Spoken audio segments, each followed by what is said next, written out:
Alright, guys. Welcome back. We're back, boys. We did it.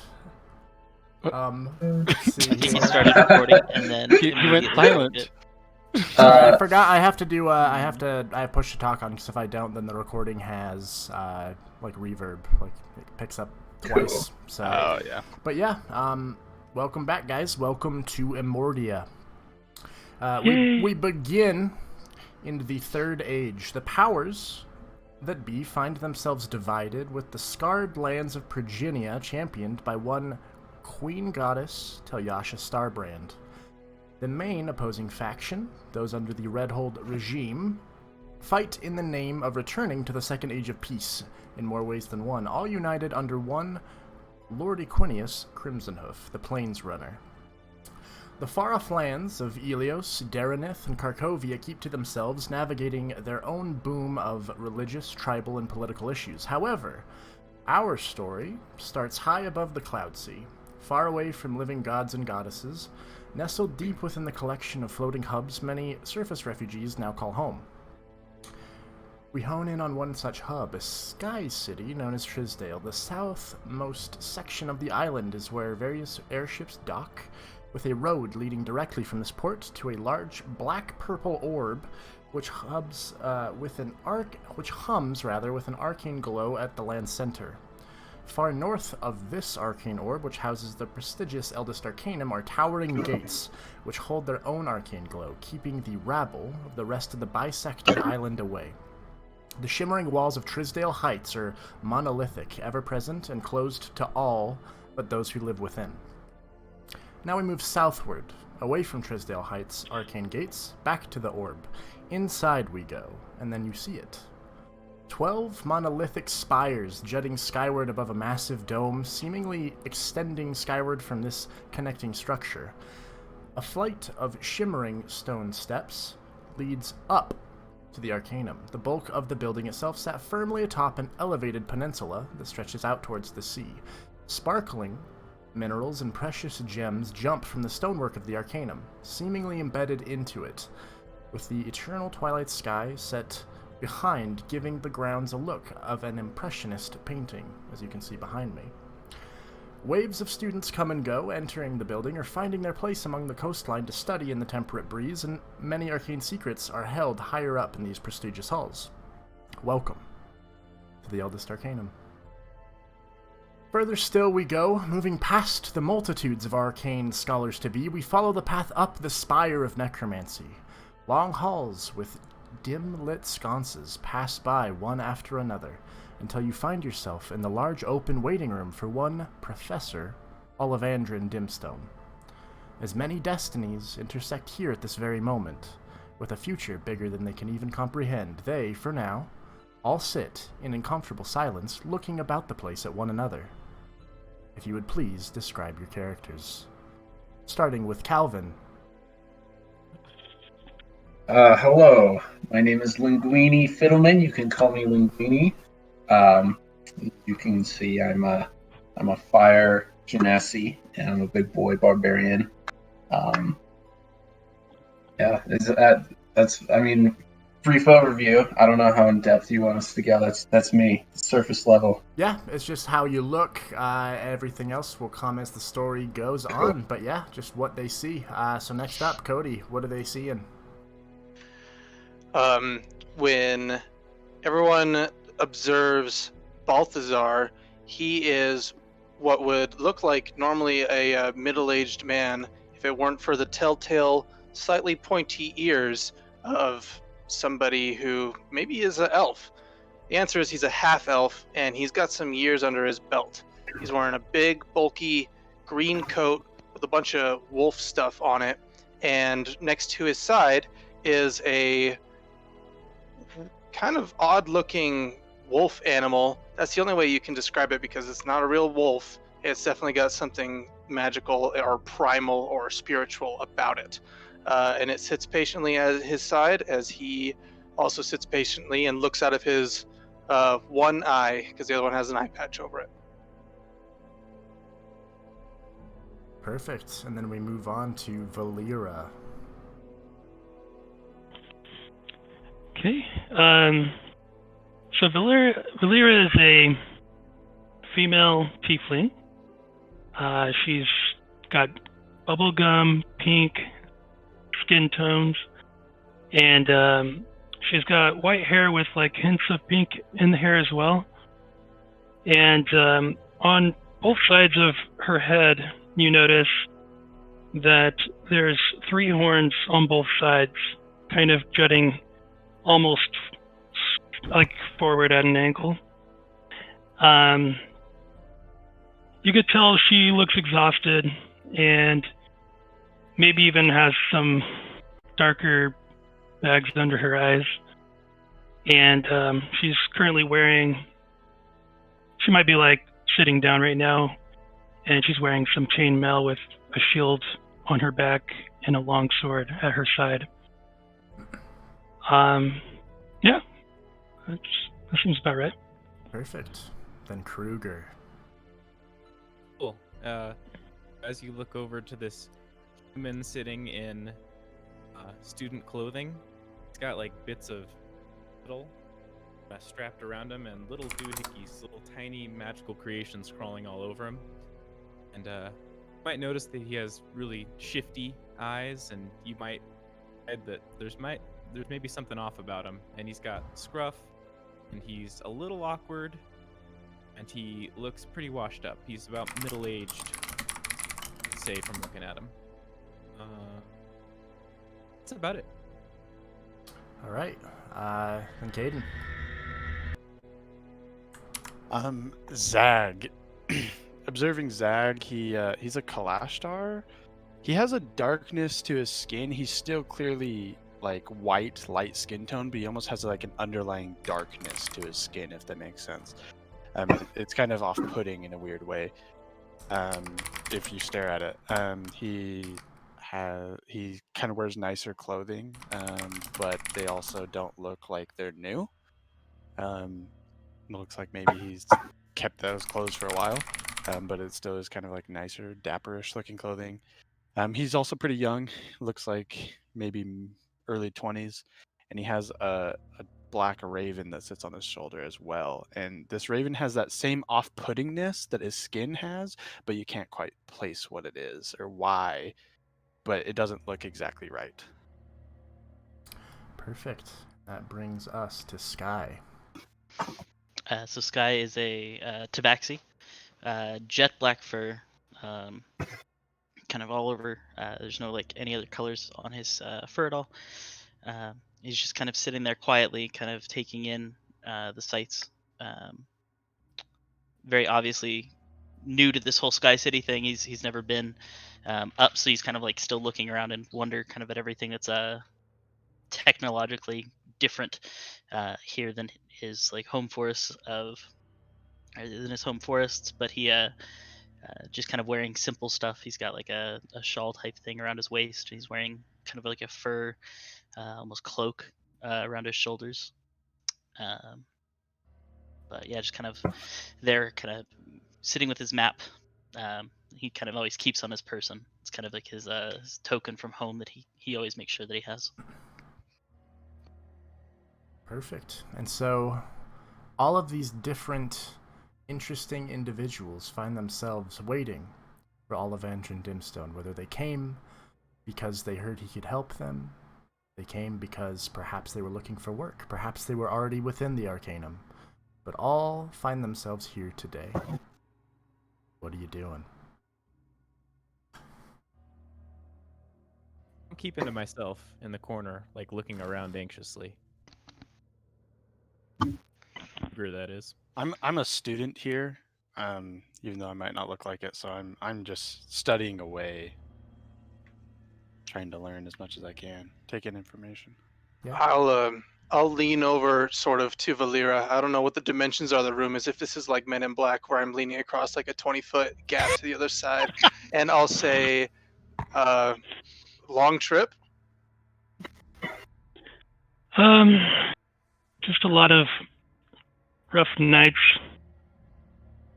It's been just having trouble with sleep and just experiencing some weird shit lately. That's why I'm here. see if Olivandrian and some other folks here can help me out. Well, I know a thing or two about that. Let me know if I can help, but I suspect we're kind of in the same boat here. But yeah. Look sharply up, and I say, kind of shit. Oh, I don't know if I'm ready to say so many people here. I don't know. I'll work up the courage. I'm gonna maybe... pipe up and be like, "Does that have to do with dreams?"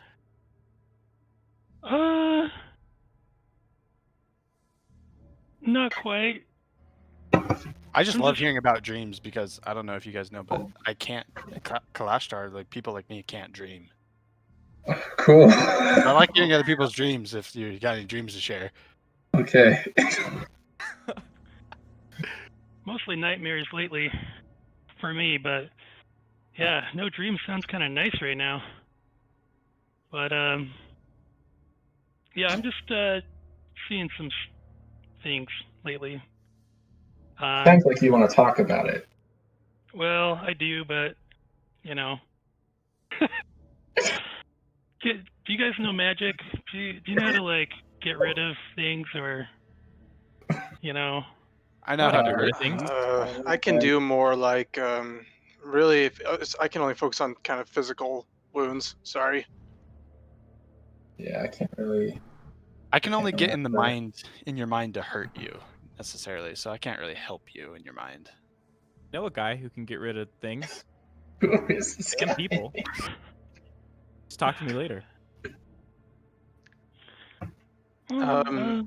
Sky this entire time is just like nervously looking at his map, and like it's his nervous tick is he's always constantly just looking at his map when he can, so he's ignoring like all of this as best he can. Hey, what you got? Like a map there? What are you looking at? I'll go over to Sky. And I would just kind of like tilt it towards him so that he can see. It's the stars. It took a lot of work to get the map because we can't see the stars on the ground. But cool. Over the years, I've put this together, and it's just like it's a very simple map, but kind of just pinpricks and lines drawn that show the constellations that are in the sky and things like that. It's like a star map. Very cool. Very cool. All right. You there, fireman. Yes, sir. What brings you here, or are you just on just another job? Yeah, a little thing called none of your business. That's what brings me here. Fair enough. Fair enough. Nah, I'm just kidding. I'm actually looking for my dad. I've reached a point in my life where I've kind of got nothing else to do. Want a little change of scenery, and my dad just so happens to be a genie. So this is where see what I can get out of that. Really. You guys, this is where you find yourselves, by the way. I've changed the map over in Roll20, and I believe you can see there. I believe you can move yourselves around as well. There is some fog of war there. But yes, as you sit there conversing in this large waiting room area, you see a woman walk down the steps to your north. She looks very strange, and there's a very heavy odor that follows her. The smell of death. You see sunken eyes, black makeup, and her skin. Every so often, every couple of inches, you see stitching. Very Sally from Nightmare Before Christmas, as she's kind of walking past and just looks at all of you, and she says, "Are you looking for Olivandrian?" Yes, please. Yes, we are. Or I am. You are? Yes. All of you are? He was looking for us. Yes. Some of you, but that's a big group. As she kind of looks each of you up and down, and you just hear a long sigh as this woman just kind of... Oh, and you watch as her left arm falls off, and she just looks down at it and goes, "Oh," and with her right hand picks it up, and you watch her just stick it back into the socket and Totally lose it. Like I go, oh my god. She just looks at all of you and says, "I'll go tell him you're waiting. Be right back. My name's Sable, by the way." and she just walks away, very laissez-faire. I don't think I can heal that.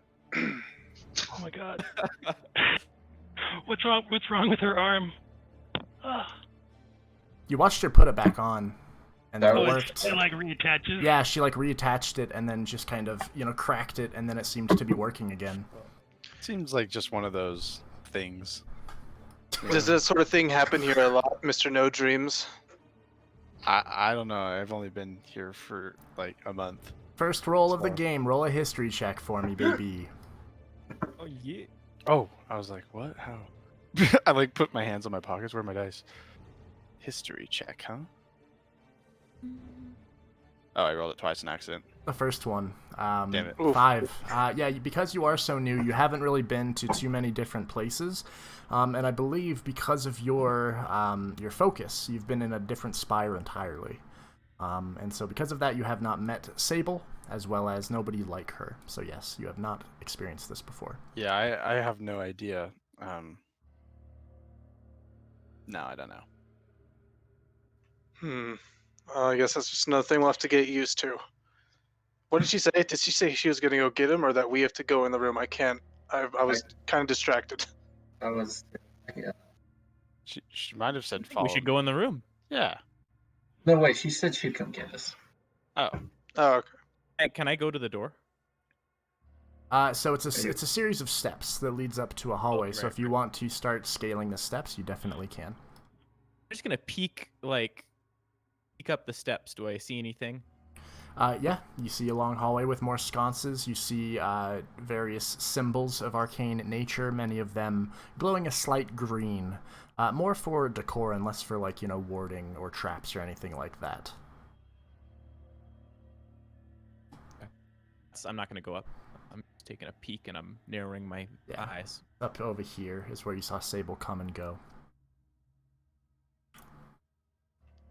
I will wait patiently. So, what do you guys need Olivandrin's help for? Oh, wait. Yeah, I said that, right? Yeah.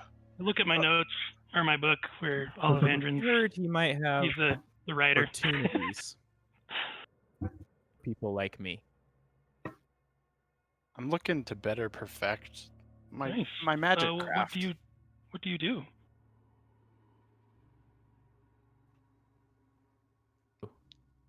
Yeah, you Walker or Kruger. What do you do, Kruger? What don't I do, really? I mean, if you need little trinkets, I got little trinkets. If you need fire, I have fire. If you need fire-producing devices, I have those. If you need something dealt with, I might be able to help with that. I don't know. Anyway, do anything you need, really.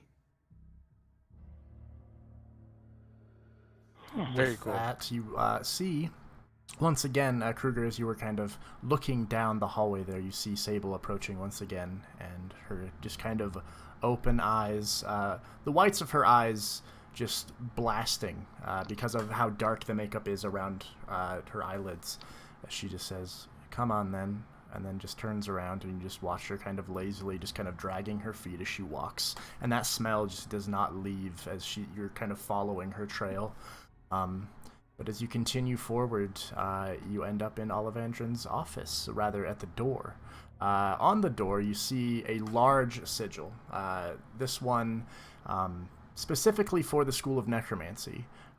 Slightly almost kind of off the door itself. It seems to be glowing and just kind of circling slowly.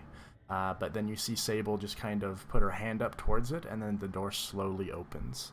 And she kind of peers her head in and says, "Olivandrin, got a shit ton of people here." And turns around and looks at everybody and just shrugs, and then starts walking back the way she came, back towards the waiting room.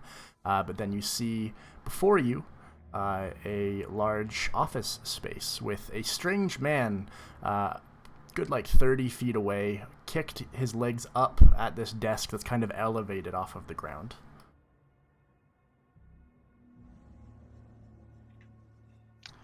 I'll step in. I'll step into his office and I'll give a little polite knock on the door, even though we're all right there with 8 of us, and I'll say, Olivandrin? You watch as he kind of just is staring at the door and... Sure? And who's asking? Kind of peers.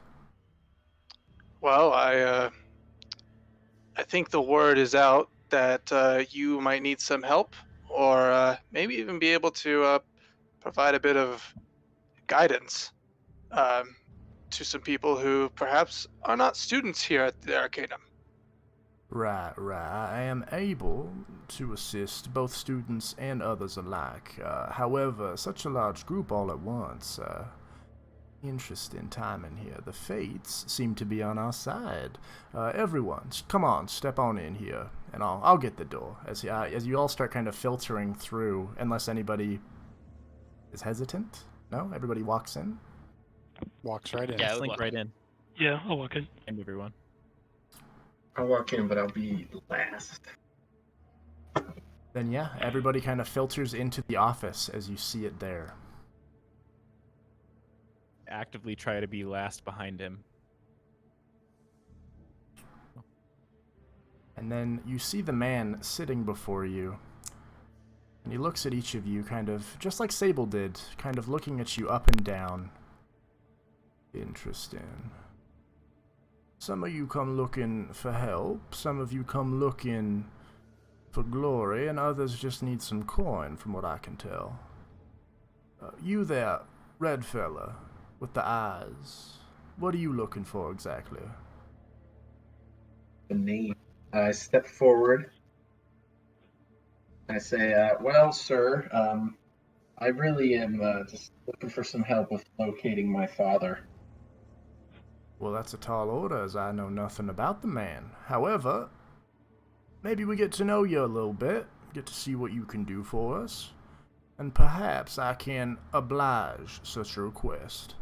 Now, you, is that a wolf there? What are you looking for, sir? Well, I guess I've exhausted everything I can do on the surface, and now I'm looking to make a bigger impact in the world. Maybe looking to make any impact, depending on how you look at it. I'm just trying to help out. Work my way here, and I think I might be able to be of some use to you or to others. Sure, a noble cause for a noble man, from what I can tell. And you watch as he steps, his feet come off of the desk, and he starts to kind of walk around it.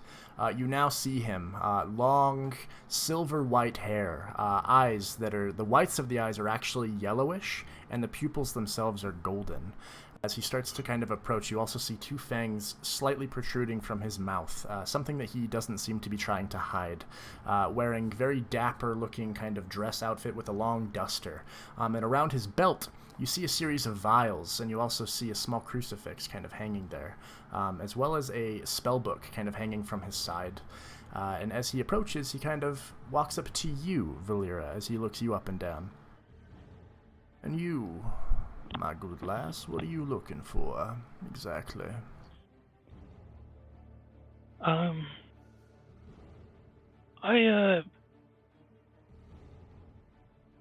Something happened, and it feels like I'm going crazy now. I just went on this mission a while back, and haven't been the same since, and ever since then I've been seeing things or someone, and for some reason I'm like scared and terrified of water, and I don't recall being terrified of water when I was younger, but... Scared of water? I don't know if I can help with that one. However, if you do prove yourself today, the lot of you, then perhaps I can help you with these individual issues that you seem to be experiencing. And he watches you, Kruger, as you kind of walk behind her over to the bookshelf over there. And you, son, what are you looking for? Couldn't quite tell you, honestly. I mean, I'd like to get out of here as soon as I can, and I'd like to make a quick buck. I don't know if I want much else right now.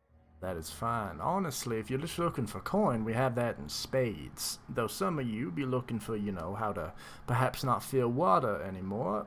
Understandable. Either way, we can do our personal best to assist all of you.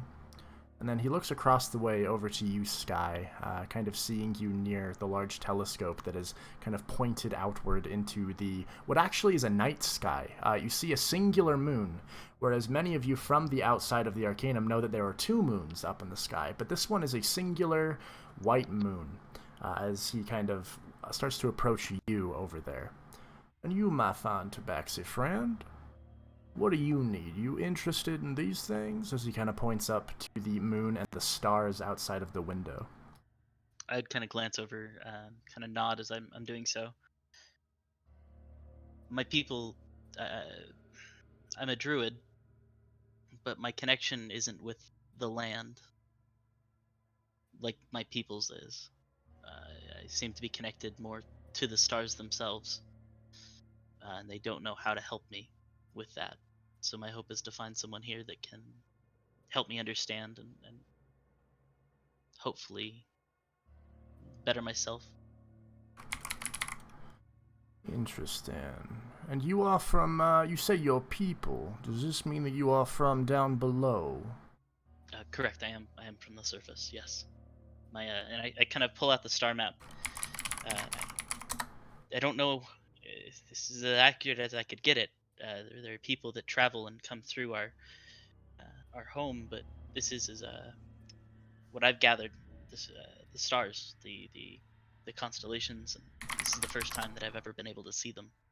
Obviously, with the cloud sea, this is the first time I've ever been above. But this is what I've gathered so far, and I kind of show that to him. Yeah, he looks very gingerly, kind of, if you allow him, kind of taking into his hands the star map. Yeah, and I would hand that over. Yeah, with that, you see his glowing golden eyes, kind of very kind as he looks at you up close, though the fangs themselves, still perhaps instilling a little fear, or the idea of, this man being a little more than what he seems. But as he does, look over the star map, he kind of nods and knowingly just says, interesting. You, in particular, might want to go talk to Astronomer Varnum. He's at the observatory down southward. The island moves from time to time, but south of here, you can find such a place. This, as he points at his telescope in the outside world there, this is my own creation of a memory long past. If you want to look at Imordia's skies, I recommend going elsewhere. Not many people here study such things. He kind of shrugs. And then sees you, Zag, just kind of sitting with your raven. The raven just kind of, making little noises at you as you're just kind of messing with it. And he just starts to walk over and sits at one of the seats as well and just kind of looks at you. And you, sir? You have an interesting look about you. A lot of people tell me that. I'm not quite sure why I do, but I'm here to study and I'm here to perfect my craft. And I don't know. Ever since I was young, I can remember having certain abilities, and I don't know why. And I've been pointed this direction to this college, and it's helped me tune these to my advantage. And that's why I'm here, to become a better me. Sure, and what is your craft, so to speak? What is your nature of magic, if I may be so bold? It's almost of the mind, in a way. It's almost dark. Interesting. Sounds like sorcery of some sort. Yeah, exactly. I'm not sure what gives me my power exactly, but I channel it through this gemstone here. But I don't know how I came to even have this power. I don't know much about my background. Right, most of us don't, unfortunately, at least the people here in these hallowed halls. But that is nothing to be frightened of, friends, as he kind of looks at everybody once again, getting up off his feet, strolling back over to where he sees the wolf sitting near his seat. And he goes, "Come on, shoo now," as he kind of shoos at the dog. And you find him back there. And he looks at all of you, kind of intertwining his fingers, looking down from them at everyone. "Well, alright. It looks like we have a solid group of folks here. Everybody has their various goals. Some for coins, some for pleasure, I imagine, some for answers, whether internal or external. How about we go on downstairs and we take a little test to see if you have what it takes. I will not be holding back." "Oh, what kind of a test?" he says. "Well, I like good questions. And your name was, by the way?" Linguini Fiddleman. Linguini Fiddleman. I'm going to call you Lin for short. I don't like that. Well, then I won't call you anything at all. Mr. Redman, you need to... That's offensive, sir. But okay. I do apologize. You are correct. Linguini. Downstairs in the waiting room where you all were, we actually had someone who you might have just seen setting up a little something. A test. A way to prove yourself. I've got many of my tools awaiting all of you. So if you would," as he kind of motions towards the door and you watch as it slowly creaks open at his motion. "If we could just go on back down, I'd like to take a look-see at what we're working with here. And if you pass this test, then perhaps we have a future together. And a lot of you can work as a unit, if that's alright with all of you." He looks around. I've been acing every test in my wing. That's why I was sent over here. So of course, let's go. This will be easy. Right, and your name was what exactly? Let's go around the circle real quick. I apologize. I am Olivandrin Dimstone, professor here, Archmage of Necromancy, and leading historian on the First Age. And let's go around here, as he points at you, Valeera, then kind of waits. Oh, points at me. As he does, I'm going to cast my telekinetic mage hand at one of his books and answer him as I open it up. Just be like, "Oh yeah, my name's Valeera Ibarra. Yeah. Sorry. And what else did you want to know? Sorry. Just wanted to know your name, girl, that's all, no worries. And you there, with the creepy crawlies all upon you. Kruger Bombstock, sir. Kruger Bombstock, that's... Please do acquaint. That is a manly name, I must say. And Zag, right? Zagrieth, but yes, Zag, please. Zagrieth. Wow, that is an interesting name, but Zag it will be. And you, sir. Also your pup there. As he points at you, Balthazar. Just Balthazar will do. And my wolf here my companion's name is Usul. Usul. Strong name for a strong companion. And you, my tabaxi friend? My name is Dark Sky of the Black Sea Clan, but you can just call me Sky. That's quite a mouthful. I will call you Sky indeed. Thank you. Well, alright then. If we can, let's filter on down as he does motion again towards that door.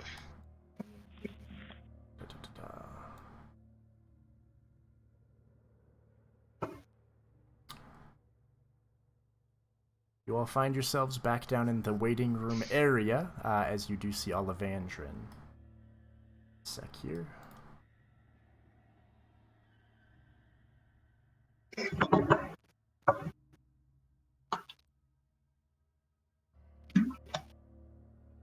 There's layers and things. But yeah, you see Olivandrin as he kind of follows behind the lot of you. Slowly walking, you just hear him kind of humming a little tune to himself as you all make your way back into this waiting room. You see Sable down the hallway, kind of just waves, and he waves back as she is just walking away, all the way down, seemingly leaving the spire that you are currently within. But Olivandrin approaches.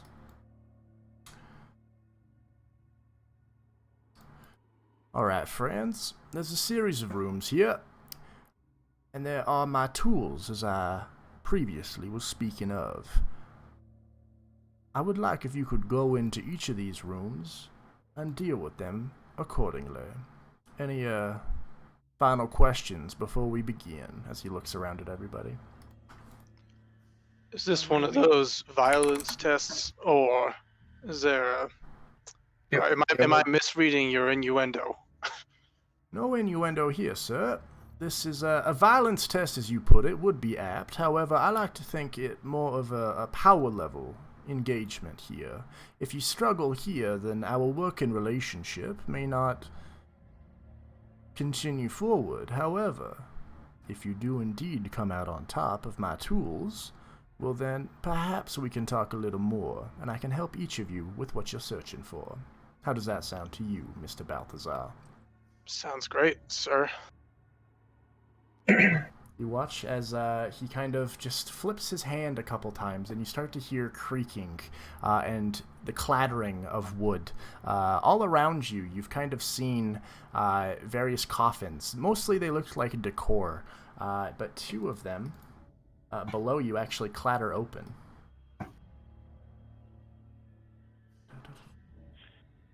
I'll put my shield equip my shield on my left arm. Yeah, I need everybody to roll initiative for me. Cool.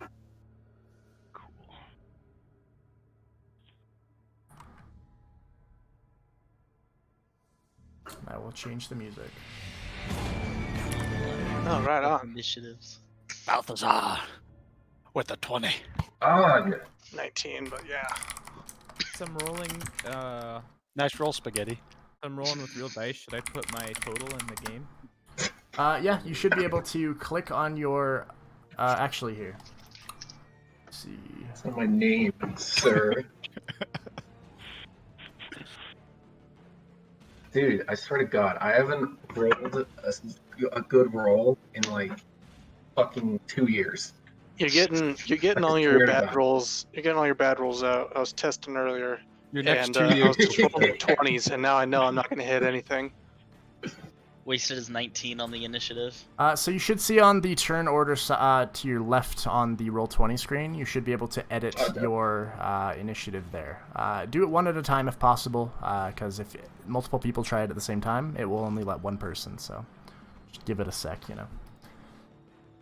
You said one person at a time, and I guarantee everyone just tried at the same time. Yeah, exactly. That's if it goes back to 0, that's why, because somebody else beat you out.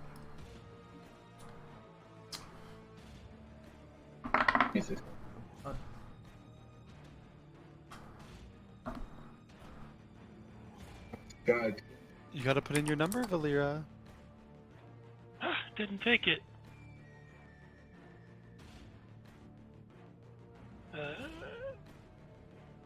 Sorry for flipping it on you.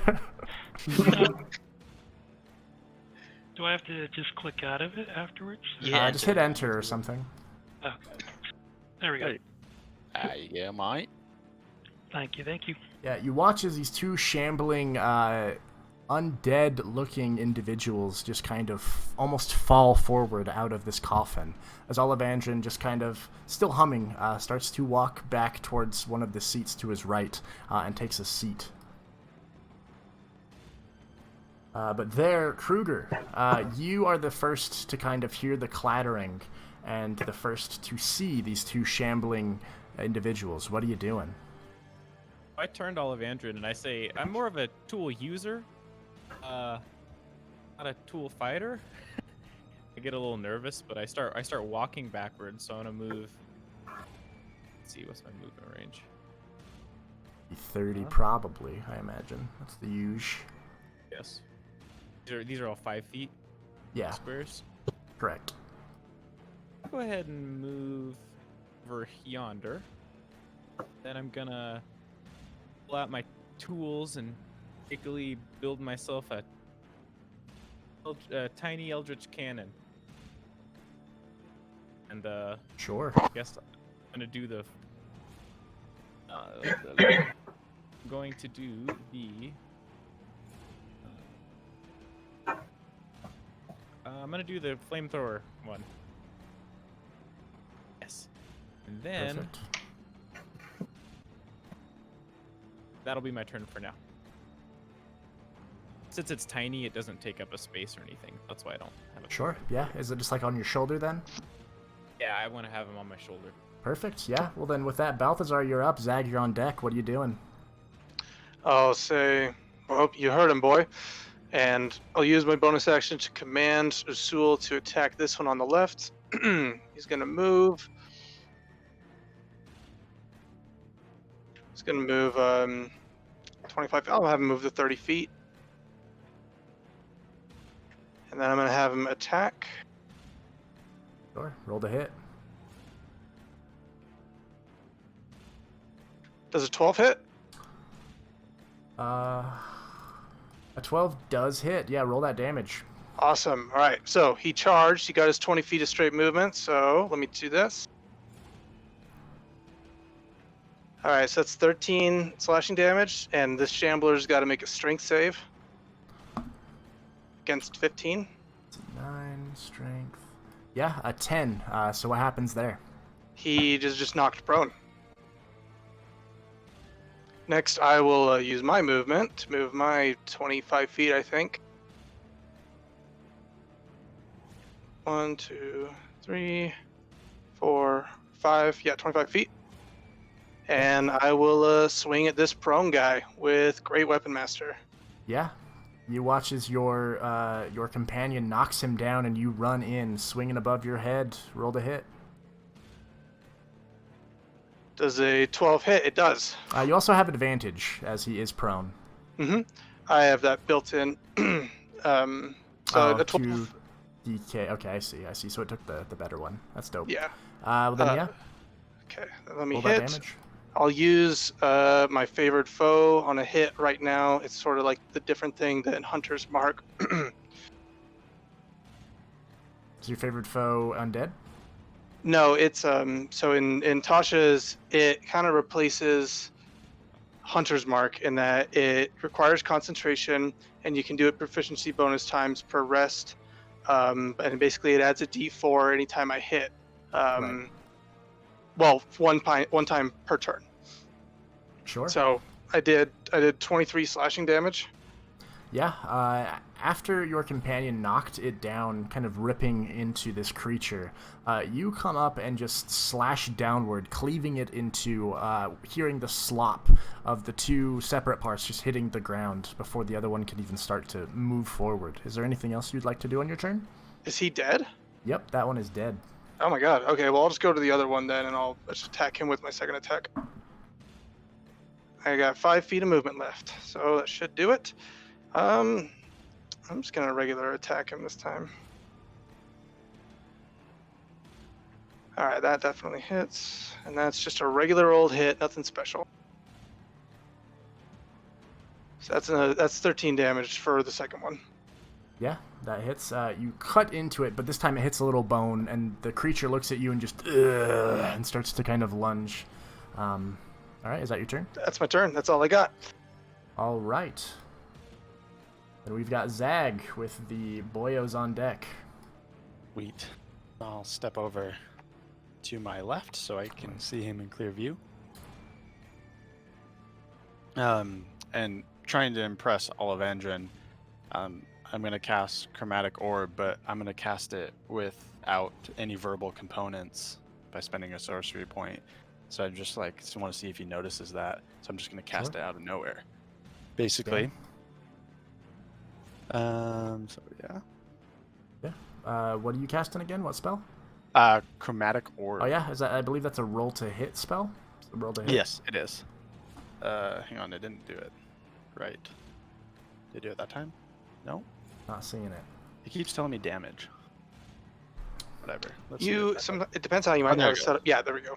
So a 13 to hit does hit, and so that would be 11 fire damage as this chromatic orb, burning bright, slams into this creature. He needs to make a Constitution save. And you actually watch as this orb slams into it, and where the creature was about to fall, it seems to hold on and stands up, just looking at you specifically now. And I think that will be it. All right, well then that brings us to Valeera. That also was a little backwards because I didn't redo the turn order when you finally added it in. So yeah, Valeera, you're up with Sky on deck. Okay. Valeera's gonna, let's see, 5, 10, 30. So she'll move here.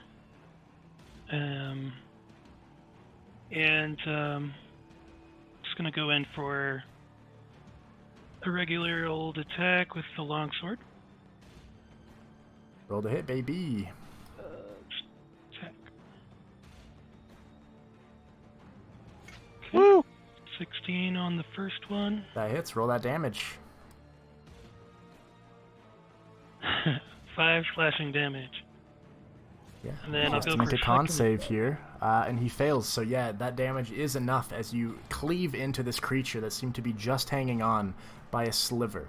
And yeah, you cut it up, and it falls clattering to the ground.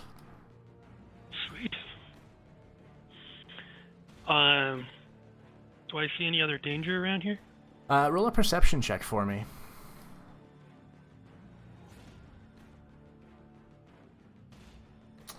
With a 7, you are so kind of up in this thing's face, cutting into it, that you are unaware of anything else that might be dangerous at the current moment. Okay. Then I will... I'll just end my turn. Is there rooms behind us, or is it just... Yeah, there's a series of rooms, actually, that you can kind of see the openings to there on this map, and you would have made note of them as you walked. In fact, next to Sky, there is actually a room, a door, which is closed, but you start to kind of hear kind of a jiggling of the doorknob. And then I believe that brings us to Sky himself. What are you doing? When I hear the jiggling of the doorknob, I would... I'm just going to move 5, 10, 15. And just kind of like watch the door. Is it like opening? Yeah, it seems to be kind of midway opening. I would just kind of ready stuff. So I'm gonna cast my starry form for the constellation of the Archer. So you kind of watch as on my like this very dark black fur, you can kind of see this these stars kind of start to form. You see on my chest an archer kind of pop up and draw back a bow. So I'm gonna hold that as like an action to attack anything dangerous that comes through that door. Sure. Is that your turn? Yeah, that'll be my turn. All right, Linguini, what are you doing? Alright, I'm pretty sure I can move. Well, first of all, I enter a rage with using my bonus action. Woo! Perfect. And then I think is there any sort of rolled a flavor to D8. your rage, or you just kind of get real mad? Let's say like my hair and eyes and like my facial hair and shit just get brighter and like more Hell yeah. fiery. Love it. That's badass. Yeah. And then I think I just roll a D8. Like I think the wild surge is just an automatic thing. Yeah. Yep, every time you rage. Roll that Okay. D8 and let's see what you get. Just rolling in D beyond. And I got a 3. So An intangible spirit, which looks like a Flumphler pixie, appears within 5 feet of one creature of your choice that you can see within 30 feet of you. At the end of the current turn, the spirit explodes, and each creature within 5 feet of it must succeed on a Dex saving throw or take 1d6 force damage. Until your rage ends, you can use this effect again, summoning another spirit on each of your bonus actions. dope. Alright. So does there have to be an actual creature I can see, A or creature can I you like can place it in see. front of the door? So you have to Okay. place it on a creature you can see You son of a somewhere. Yeah, I know. Okay. Alright. Well, I guess I'll place it. it was within 5 feet of someone I can see. Yeah. I can just wait to do it, I guess then. So you're not raging? Well, do I have to use the wild surge? Oh, Yeah. okay, shoot. This is like the only one I think that can actually hurt you in a very specific way, which we are experiencing right now. I don't want to yeah. First time. And it just blows up at the end of my turn? It blows up, and then every subsequent turn you can bonus action again to summon this spirit, and then it explodes again at the end of the turn. Oh, yeah. Alright, well, I guess I won't rage for the sake of not actually blowing up. You're raging. I feel like fine, no. Alright, I'll put it... No, okay, I'll rage. I'll rage, and I'll put it next to Sky. Yeah, roll a d6 for me as you watch this. What's the spirit look like, actually? It can be whatever spirit, like, you can flavor it however you like. Oh, man, I have no idea. Have you seen... Wait, have you seen Fifth Element? Do you know when the boss is at his desk, and then there's that weird thing, like, in his desk that he tries to get to pat him on the back? Do you know what I'm talking about? No, I haven't seen Fifth Element. Okay, well, I think that's what the fluff looks like. I'll get a picture. Okay, first off, you should watch Fifth Element. But Yeah. Absolutely. That's Can you describe a flump? Because I want it to be a flump. Yeah, Flump is like a big, kind of almost jellyfish-like creature with 2 eyes that are kind of stalks coming out. They're very squishy-looking, very fluffy-looking. Great. They're just kind of cute. think so- flying just like spaghetti a- monster. kind of, yeah. Or okay, so like but it just looks like fiery and lava-y. in a Hell way, yeah, so a like burning it was. flump. I like Yeah, that. yeah. Hell yeah. Let me actually, I think I can show you guys with the Avray thing.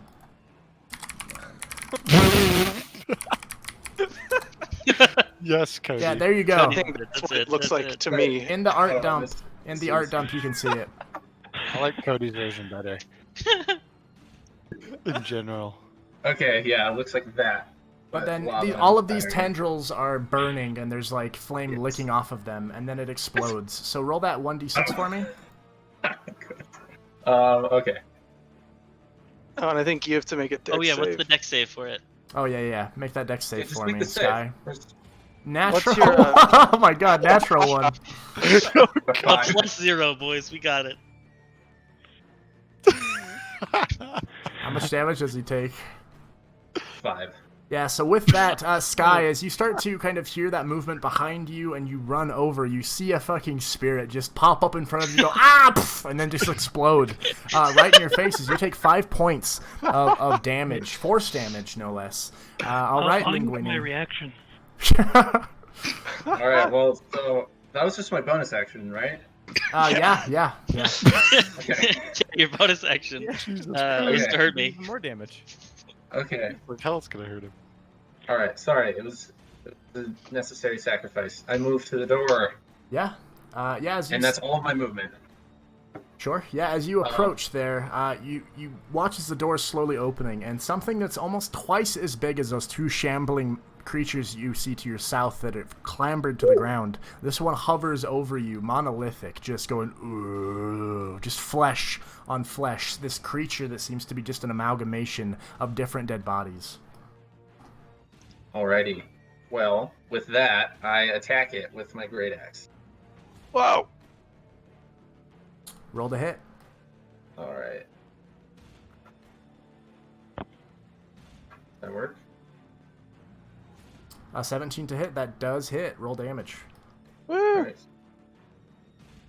Alright, but it's +2 because I'm raging. So, 6 damage. Yeah, 6 points of damage. As you kind of cut into this thing, it sinks into the flesh, but the creature seems to not be that worried as it is going to slowly advance towards you. Is that the end of your turn? Also, Sky, you No. would now see this creature, so whatever you're ready, you Oh, might so be we able to can't see utilize it. Yeah. I attack again. Oh shit, yeah, you got the 2 attacks. Yeah, roll to hit. As soon as he's done attacking, I'll do mine. 14, actually, you go for it again, and it seems to hit onto some, like, blubber, or, like, just a sack of skin that it can't actually penetrate, and it just kind of just hits against it and does not take, as the creature just continues to look at you. But Sky, what are you doing? So I rolled the hit there. So it's a 26 to hit.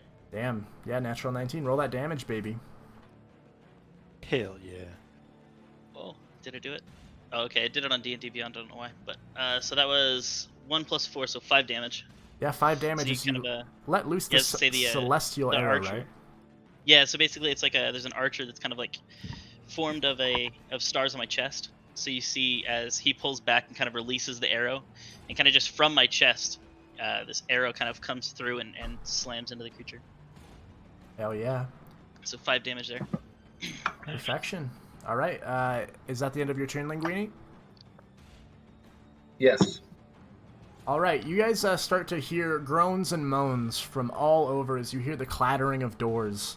You start to see Kruger, specifically, from the northernmost hallway. Some figures start to move. Uh-oh. Oh boy. 1 sec. I'm stuck. Oh my word. Okay, so they're in like side rooms. Yeah, they're hallway? in these like various rooms, but my D&D Beyond's being an asshole. Or rather, my Roll20. I see him popping up. I see 2. Yeah. Yeah, Yeah. it wasn't letting Yeah. me select them, even though I had the selection tool there. So yeah, you see these creatures start to kind of amble out, approaching. Let's see, it's 15, 20, 25, 30. Boom, boom, boom. Okay. Well, the first thing I'm gonna do is get real shaky. Oh, people are still moving. Shit. Wow. Yep, you start to hear movement and just groans coming from down the hall. And Linguini, you specifically watch as your second attack kind of bounces off of this creature. It will then turn and swing towards you with a 17 to hit. Oh, yeah, that hits. Yeah, this empowered slam attack comes down, and you are going to take... It's 1d6. 2. You're going to take 5 points of bludgeoning damage and 7 points of necrotic damage as it slams into you, and you start to feel this rot like stick to you, and it almost burns as it sticks to you. And then he brings back his other arm and goes in for another slam. Oh, That's an 18 to hit. ah. And that's a big damage there. This is going to be 12 points of bludgeoning damage and 7 points of necrotic damage as it hits God. almost in the same place, slamming into you, just hulking into you. And that, I believe, is their turn as they are walking, but that's the only one that's actually in range. So yeah, we're Can back I up reduce top. its damage? Is that a thing you can do? Yes. Here, I'll post it. Yeah, post it. I Psionic can't power. link it the right way, but That's or fine. the other way. Copy and pasting works for me. So when you or another creature you see within 30 feet takes damage, you can use your reaction to expend 1 psionic energy die and reduce the damage taken by 1d8 plus 5. Yeah, roll that d8, baby. Let's go. That's nice. That's super good. Oh, hell yeah. Plus a 5. 6. So 11 points of damage for that second slam. So go ahead and heal yourself 11 if you already put the damage on. But yeah, you guys watch as this kind of shield almost pops up from Valeera, kind of just like motioning almost towards Linguini in the doorway there. But yeah, is that the end of that's the end of my turn. So yeah, Kruger at the top. You Okay, see so all of these people coming. What are you doing? Yeah, so the first thing I'm gonna do is get real nervous looking and back up. Let's see. Actually, sorry, before I back up, I'm actually gonna have my little Eldritch flamethrower guy move. He has a range of 15, so he's gonna go. Oh no, I should have had a token for that. Now that I think of it. Yeah, that's why I was hoping we had tokens for Yeah. all the summons and things. Yeah, no, sorry, I'll have that next time. That's okay then. I'm just gonna have. I don't need to have him move. As a bonus action, I'm just gonna have him shoot off of my body. Sure. So that is 2d8. So I rolled a hit. Yes, this is a thing. Yeah. The Oh my God. Artificer Eldritch Blast.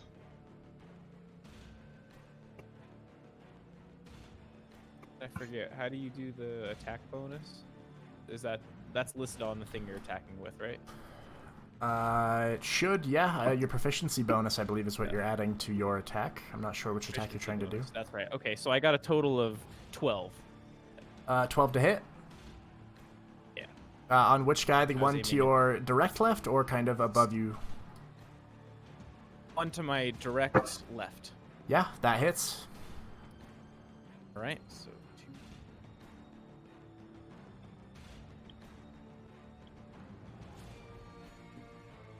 Okay, I got a 7.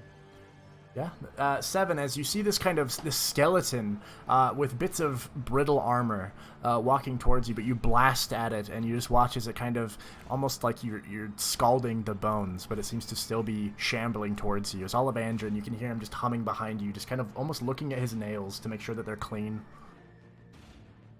Okay, then I'm gonna go ahead and move back here. Then my Eldritch Cannon was my bonus action, so I believe I can still use a spell. Yeah. Regular action. Yeah, because that's not a spell, so yeah, you can so cast I'm a proper gonna- spell. Have Scorching Ray prepared. Juggle up some. I like juggle these. I know they're rays, but maybe I fling them like batons or something. Yeah, I you don't can know, I flavor juggle 'em it all around. however you want, man. Yeah, that works. But very poorly. I'm gonna roll to hit with that. Oh yeah.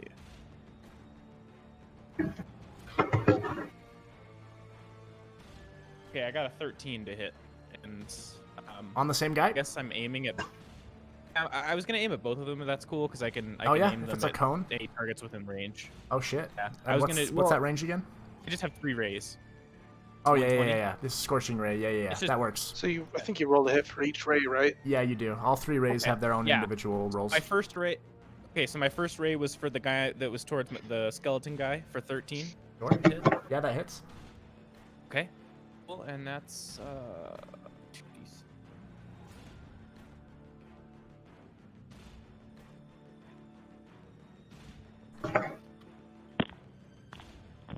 Got a 7 on that boy. Yeah. As I'm you gonna- blast into him, you see some of the rib bones just kind of clatter off of him and onto the ground. I'm gonna roll for my second ray, Gross. and I got a 18. 18 hits. Yeah. Okay. Damn. Oh shit. 12. Damn. 12. 12 Fuck. on that skeleton boy. Yeah, you watch as he gets slammed by that second ray, but he seems to hold his ground, probably Right. on the brink, as he seems to be barely held together at this point. All right. Last roll. I'm gonna shakily point towards the slobbery boy that's higher up. Sure. Um. Yeah, this is another 12. big boy, very similar to the one that you see Linguini squaring up with. Okay. Yeah, I got a 12. to hit. 12 does not hit. So you watch as this ray does impact, but it seems to almost just be kind of just almost dissipated upon impact. That's my turn. All right, Balthazar, you start to hear from down the hall many more kind of footsteps and shambling sounds. What are you doing there? I'm cursing myself that I didn't prepare like that spike growth spell and instead chose to do different things.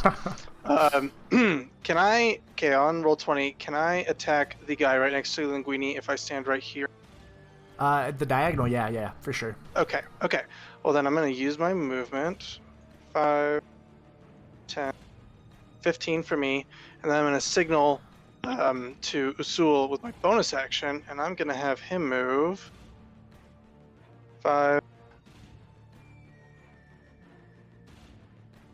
15. And then the Beasts of the Land have 40 movements. So that's 15. And then here's 20, 20, 35. Sure. And then I'll have him do his charge attack. Let's see if he can hit this guy. Yeah, as you run up towards it, 2 of 1 mind, Usul runs and then kind of charges around, kind of flipping around Linguini here as you both slam in, rolls a 10 to attack. This creature misses. just takes the brunt of it. Your companion slamming into this flesh mound, and it doesn't seem to mind at all. I will just do regular attacks then for my own part. Yeah, roll to hit. 21? 21 hits, roll that damage. Okay, I'll use my second instance of favored foe. 15? 15 points of damage as you slash down Linguini. You see these two coming from either side, assisting you in your battle here. And this slash, cutting down through it, you just watch as some of this, almost like cutting cheese from a block. Some of the flesh just slops off, but the creature is still standing. I'll hit him with my second attack. Roll the hit. I'm going to do regular again. Roll the hit, baby. Let's go. Oh, sometimes it rolls Yep. below 25. Okay, good. Yeah, 25 hits for sure. And then here's a regular hit, no favored foe. 13. 13 points of damage. Yeah, you slash, cutting into this thing, watching as you are just making it smaller and smaller, but this tall being is still standing in front of you all, just growling at this point, grunting with every hit. That's my turn. All right. Valeera, you put your hand up and you shield Linguini. You watch as these two run over and slam into this creature, fighting against it, holding it in this doorway while you see it to the north and you hear more moans coming from that hallway. What are you doing? I'm going to quickly run past 5, 10, 15, 20, 25, 30. I'll place myself here in front of Sky. And I'm going to... this skeleton looks like he's taken some damage, right? Yeah, it looks like it's barely holding on. I will use my first attack. Let's see. 20, 5, 10, 15, 20, 25, 30. Alright. I guess that's all I can do. So I'm going to attack 18. 18 hits, roll damage. Yeah, with that 10, as you walk up and run up to it and slash, you just hear as it just clatters on the ground here as that one falls. Okay. Woo. Nice. Perfect. And then I'm going to use my bonus action, since I'm out of movement, I'm going to use my bonus action to do telekinetic shove. And I'm going to try to shove the big guy in front of me. He must do a strength save. It's DC 16, damn. I forgot how high you all rolled. Yeah, this guy, let's see, natural 15 plus. This guy's got good strength. Yeah, 19. So yeah, as you kind of go to push this creature, it just seems to almost push against the force with its just sheer force of mass. You are unable to push it back. Okay. And then that's it. All right. Yeah, you all watch as Valeera kind of attempts to push, but it's unable to. Zag, what are you doing? I'm going to step over... Oops, I'm not in the movement. I'm going to step right here, just to the next to Kruger. And I'm going to cast Tasha's Mind Whip. Oh, shit. On this guy, and then I'm going to use another sorcery point for a twin spell and cast it on this guy as well. Oh, shit. Yeah, you do see him down the way there. So, yeah, go ahead and... Actually, I don't know if you would, because the diagonal there, while we can see it on the map, I don't think your character would. If you went north a little bit... Yeah, if you went I got north enough movement to see him wherever I need to be. It would be next to Olivandrin, to his left, okay. In order to see him. Okay, cool. Then I move next to Olivandrin, which, yeah, that's enough. Sure, yeah, you see him. Go ahead and, what do they have to roll, or what are you rolling? So it's an intelligence save of 16. Yeah, the one closest to you gets a natural 11, and the furthest one gets a natural 6. And both of them have negative intelligence. Yeah, both fail as they both take 12 points of psychic damage. Just, you watch as they're almost like where their noses would be, it just starts to bleed profusely out of their head areas.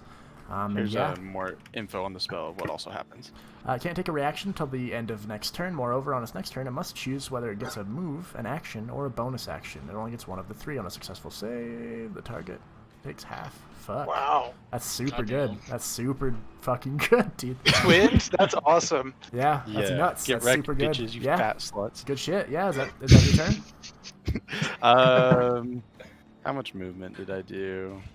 I was right here. So I did 20. So I'm going to move just a little bit back. I'll move back next crew, and then that'll be it. All right. Well, then we got Sky with Linguini on deck. What are you doing, Sky? Perfect. So I do have one question. So with my my shape change, it considers it a bonus action ranged attack. Copy and paste the archer specifically for me into D&D Beyond, or Roll20. Yeah.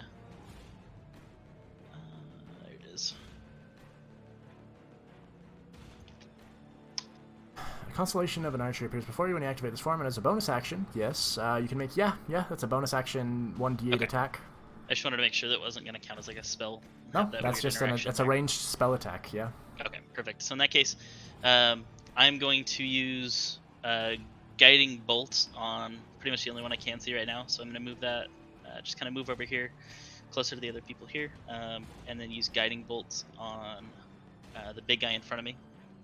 Sure. So it's an 11 to hit. Does it slams against its body, but just like that scorching ray from Kruger earlier, it seems to almost just dissolve upon slamming into it. Gotcha. All right, in that case, then I am just gonna I'll just do the same thing. So you see the archer kind of pull back and fire again. Yeah. We That had hits. 22 to hit for that Roll one. that damage. And that one's a 5. Yeah, Literal 5 third points. one that I've rolled this game so far. Yeah, this constellation looking kind of arrow made of tiny, tiny stars just slams into it and kind of almost like a glittering explosion as it does hit. And you watch it kind of knock back just a little bit, but then keeps advancing forward. Is that your turn? And yeah, that's my turn. All right, Linguini, yeah, you've got 2 of your allies on either side. This big shambling mess in front of you as Balthazar's chopping into it. What are you doing? Inspired by my allies' assistance, I summon the flump to right here. Oh, I thought you were gonna summon next to Sky again. Perfect, yeah. You summon this screaming flump that's on fire as it will then explode. You have to make a dex save, right? Yep. Yes. Yes. Don't worry, I remember. You got a 16. What's the save? I think it's 16. Oh no, it's 15. So yeah, it actually does seem to kind of almost outside of itself, just accidentally kind of stepping forward, seems to dodge the explosion. Well, damn it. Okay, well, anyway, I attack him with my axe. I swing it right at his face. Yeah, roll the hit, baby. Let's go. Ha ha. Okay. Ha ha. Boom. Yeah. 19 hits. Oh, Roll that damage. Nice. Yeah. That's for a total of 9. Nice, yeah. 9 damage as you are raging, just the hair on your head, your eyes just blazing hot fire as you bring this axe down, and the axe itself almost heated by your own rage, cutting into this creature. Still standing, still angry looking, but I believe you have another attack? Yeah, I do it again. Yeah, roll the hit. Just bring that axe out. Yeah, and this slam it axe, down. as you kind of pull it out and try to hit again, it just, he seems to almost like dodge a little bit. Once again, just a weird jerky movement that it doesn't seem like it intended to do, but you do miss. I am pointing at that. And I say that out loud. Is that the end of your turn? Yes. All right, the fun part begins as it is their turn, and you watch as they start to advance. I need you to make a strength save for me, Linguini, as this creature in front of you is going to try to push out towards you, and he gets a 16. What do you got? I believe I get advantage. You sure do. If you beat a 16, he is stuck where he is. Yep, you barely beat that shit, but yeah, as this thing kind of grabs onto you, you grab back and you push back, keeping him where he is as he was trying to knock you prone onto the ground, and then to hit you. But the rest, you hear them shambling forward, almost dashing at this point, as they seem to have a bloodthirst in them. And you see the 2 in the back, these 2 skeletons up northmost, there have short bows. As 2 of these other creatures start to disappear into the hallway, or rather the room to your left, and you start to see them getting closer. I again curse myself for not bringing strengths. And so now, the 2 with the short bows in the back, they will target Valeera. Both will roll to hit you. 17 to hit and 12 to hit. Whew, both miss. Oh, damn. Okay, well then, yeah, as these 2 arrows come towards you, you dodge with expert precision there, finesse. As then, yeah, unable to take you down, Linguini, the one in front of you is going to get 2 attacks once again towards you. What? No. 22 to hit and 19 to hit as this big boy clobbers down. That's going to be 7 points of bludgeoning damage and... Oh, that's small. 6 points of necrotic damage as it slams with that first hit. Does the second one hit too as well, right? 7 plus 6. And then the second hit is 10 points of bludgeoning damage and 5 points of necrotic damage as he slams, screaming into you. That's gonna knock me. Roy Calvin, are you remembering to have resistance against bludgeoning, slashing, and piercing because of your rage? Oh yeah, I'm forgetting about that. I would say heal up probably a solid like 12 to 15 hit points right now if you haven't been having those. Okay. But yeah, this thing is just wailing into you as you are raging, but it itself seems to have the rage of death all over it as they continue to advance, but that is their turn. And you hear Olivandrin just chuckling to himself. Kruger, top of the round. What are you doing, Kruger? Noob question, because you know I got him. For rolling for my spells, I have a +4 modifier and then +7 spell attack. The spell attack, is that for my attack roll or is that for the damage? That's for the attack roll. Okay, the modifier is not anything, right? It's just telling me that's my modifier and then adding it up? The modifier is oftentimes added once you've hit with the attack. So let's say it was like, 7 added to your hit, then you would then add, a 1d8 plus 4 or whatever your modifier might be. Oh, so the modifier is the damage modifier then. If the spell says it adds the modifier. Yeah, a lot of spells don't. Okay. So what I'm going to try to do here is I'm going to try to have my little... Is it okay if I just have my little guy move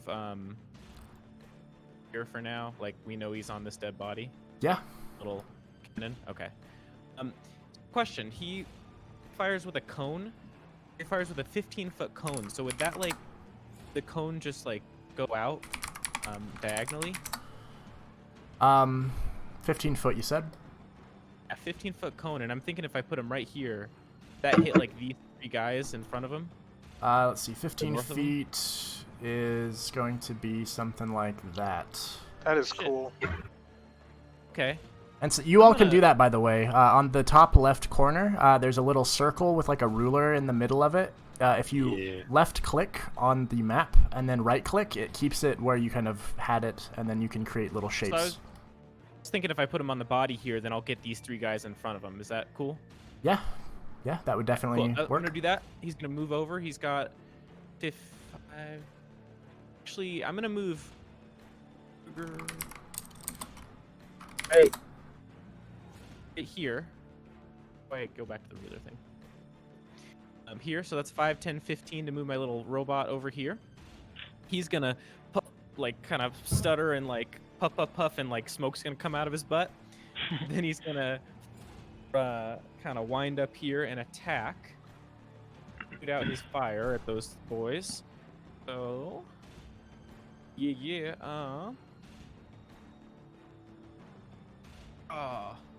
stuff. If your robot dies, can you rebuild him? Sure can. Once a day. Good. Got a 7 to hit. A 7 to hit? Yeah. It seems that then, as it kind of blasts this cannon, they all seem to just pay no mind as the flames seem to only lick at their legs and feet. Okay, well that's slightly disconcerting, but I go ahead and move a couple parts farther over here, and then I'm going to cast my very good boy spell, which is Shatter. Oh shit, And yeah, that's a good spell to use. I'm going to cast it right here. Yeah, it should get all the boys. Out. Is that all the boys? I don't think that should hit Valeera, though.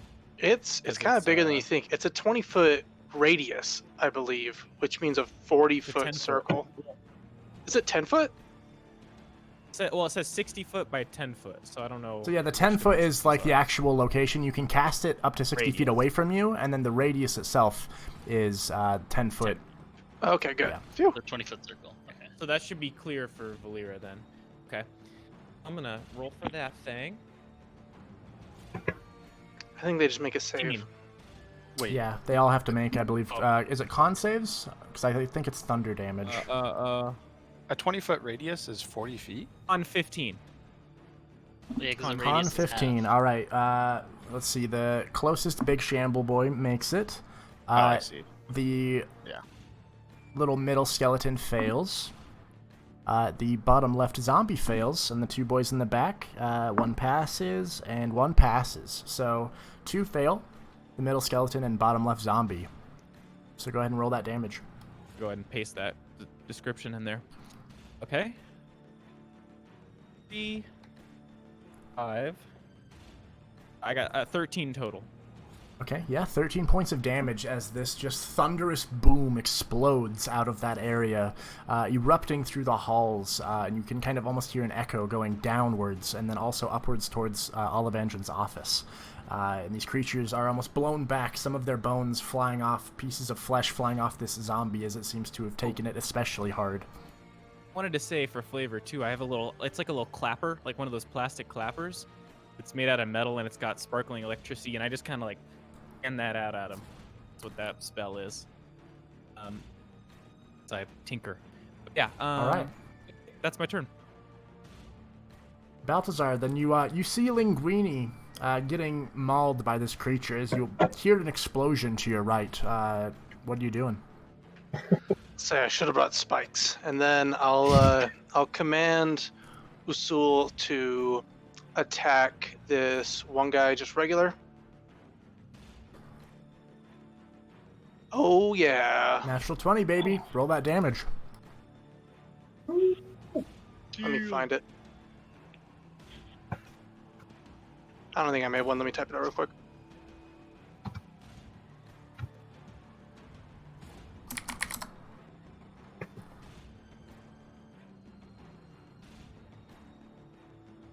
He does 16. Shit. Yeah.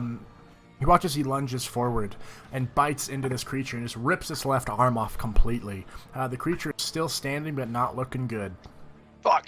All right. Well, I'll just attack regular then too. All right, roll to hit. Yeah, that Nice. hits. That hits. Roll damage. 17 Shit. damage. Damn, that's big. Yeah, 17 damage as you bring down your weapon here. Let me see something. All right, he has to make a Constitution saving throw. And you watch as what should have brought him down, he actually stands and stays as the blade just cuts him in twain, but you see that the slopping flesh almost seems to cling on, as if this thing outside of itself doesn't want to die yet. I'll say, God damn it. I'll attack him again. Yeah, roll that hit. There we go. That hits. Roll damage. Why won't you die? And I'll swing at him again.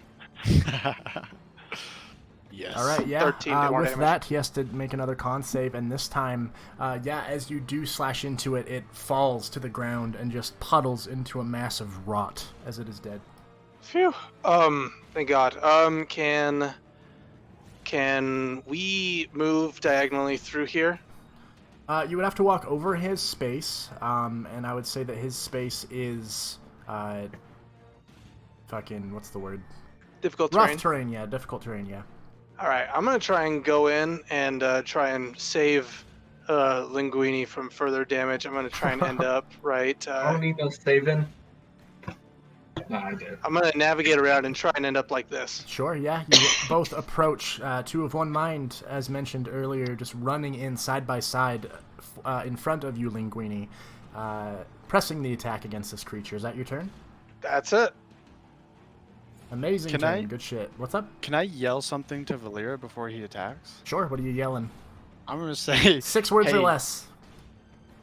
step back if you can. Sure, yeah. All right, Valeera, what are you doing? Yeah, I'm gonna listen to my new teammates, and I'm gonna go 5, 10, 15, 20. Yeah, that looks good. And I'm gonna actually, does it take a full action to actually, like, take out a different weapon and throw it? Like if I want to throw a hand axe or... I I think that's the usual rules, but I do like the idea of, within reason, the weapons you have on your body, you can just utilize them. A little more video gamey, but I do like that flavor, in my games at least. So yeah, you can just use the weapons that you have on you. Okay. I'm going to attack with... I'm going to throw one of my hand axes, and Sure.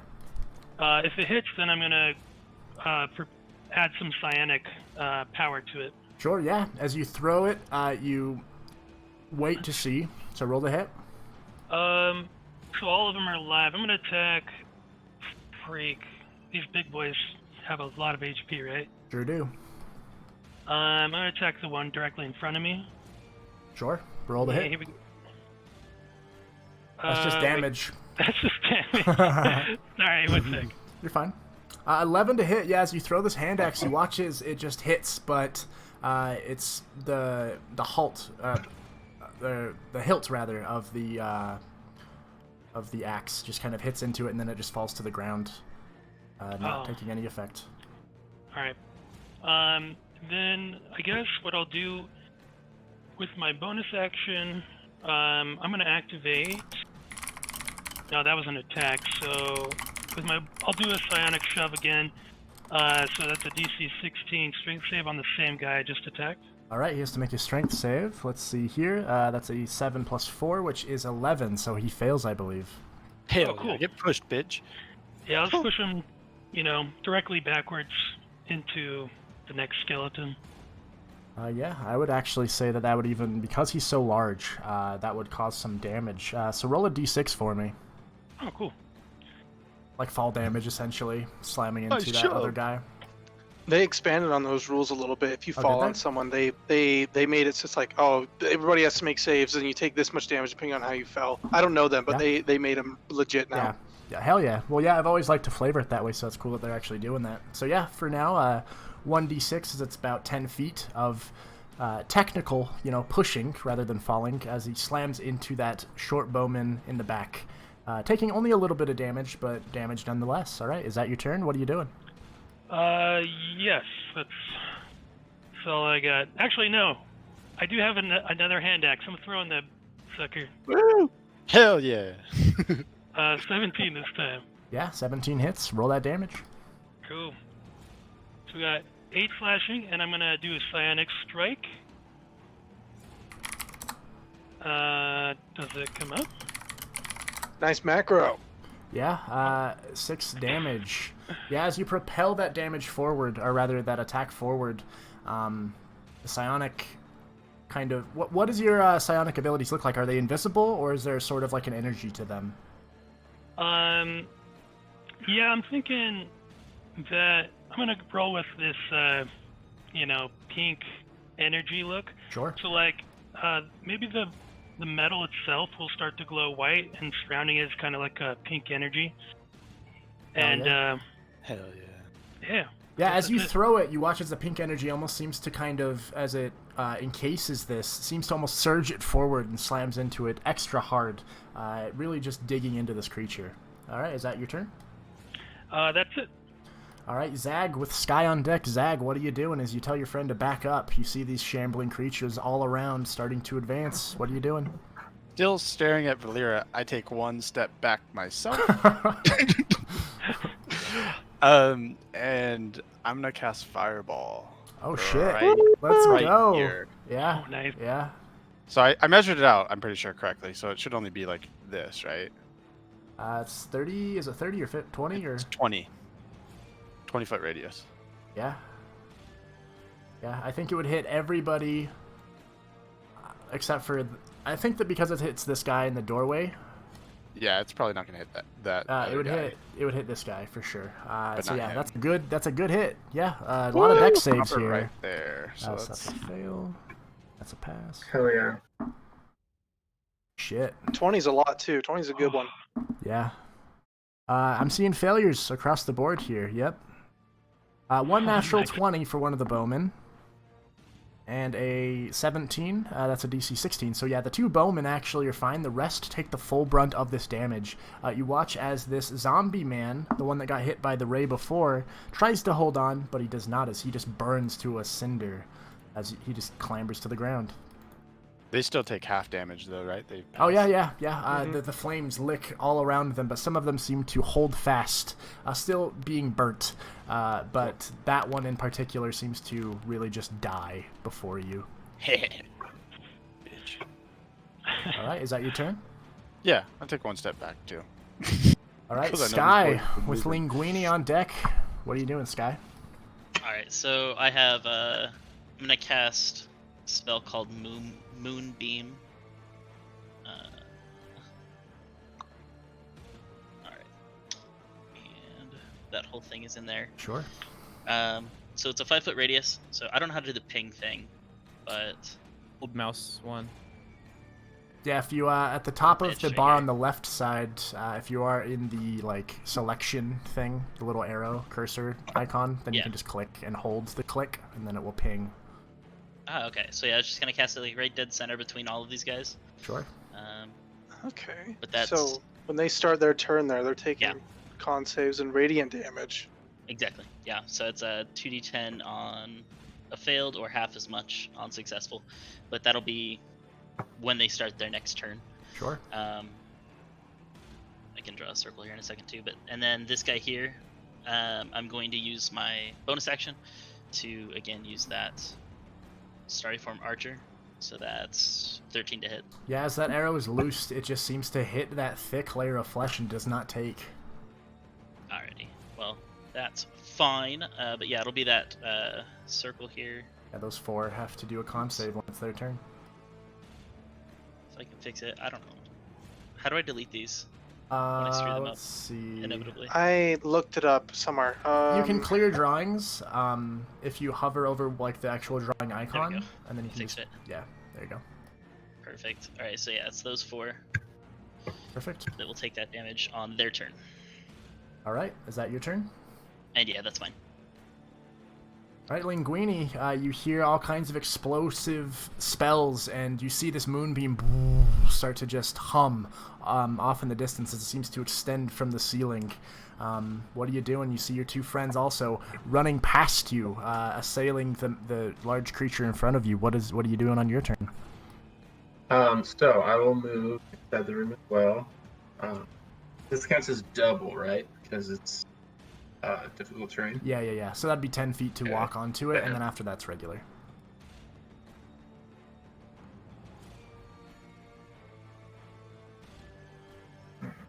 Yeah, I'll go right here.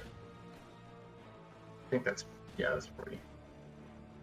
And then I want to place a thing, a flump, whatever it's called, right Yeah. here. Yeah, little screaming flump just pops up and as it just explodes. He has to make a dex save, I believe. Yes. Yeah, that's a 6. So yeah, it explodes and roll that damage. Alrighty. Flumps incoming. Burning flumps, I love it. 2 points of damage as it just explodes, and you see the cinders take onto this creature's hair and start to burn away at its scalp as it injures it slightly. So after that, I will attack, but this time I'm going to attack recklessly and give myself a. Oh, sure, yeah. So. Oh shit. I believe you can roll again. I think that was only 1 roll. Yeah. You only got 14 to roll. I mean, Yeah, that would still hit, but we can fish for the natural 20. Yeah, it still hits. Go ahead and roll damage.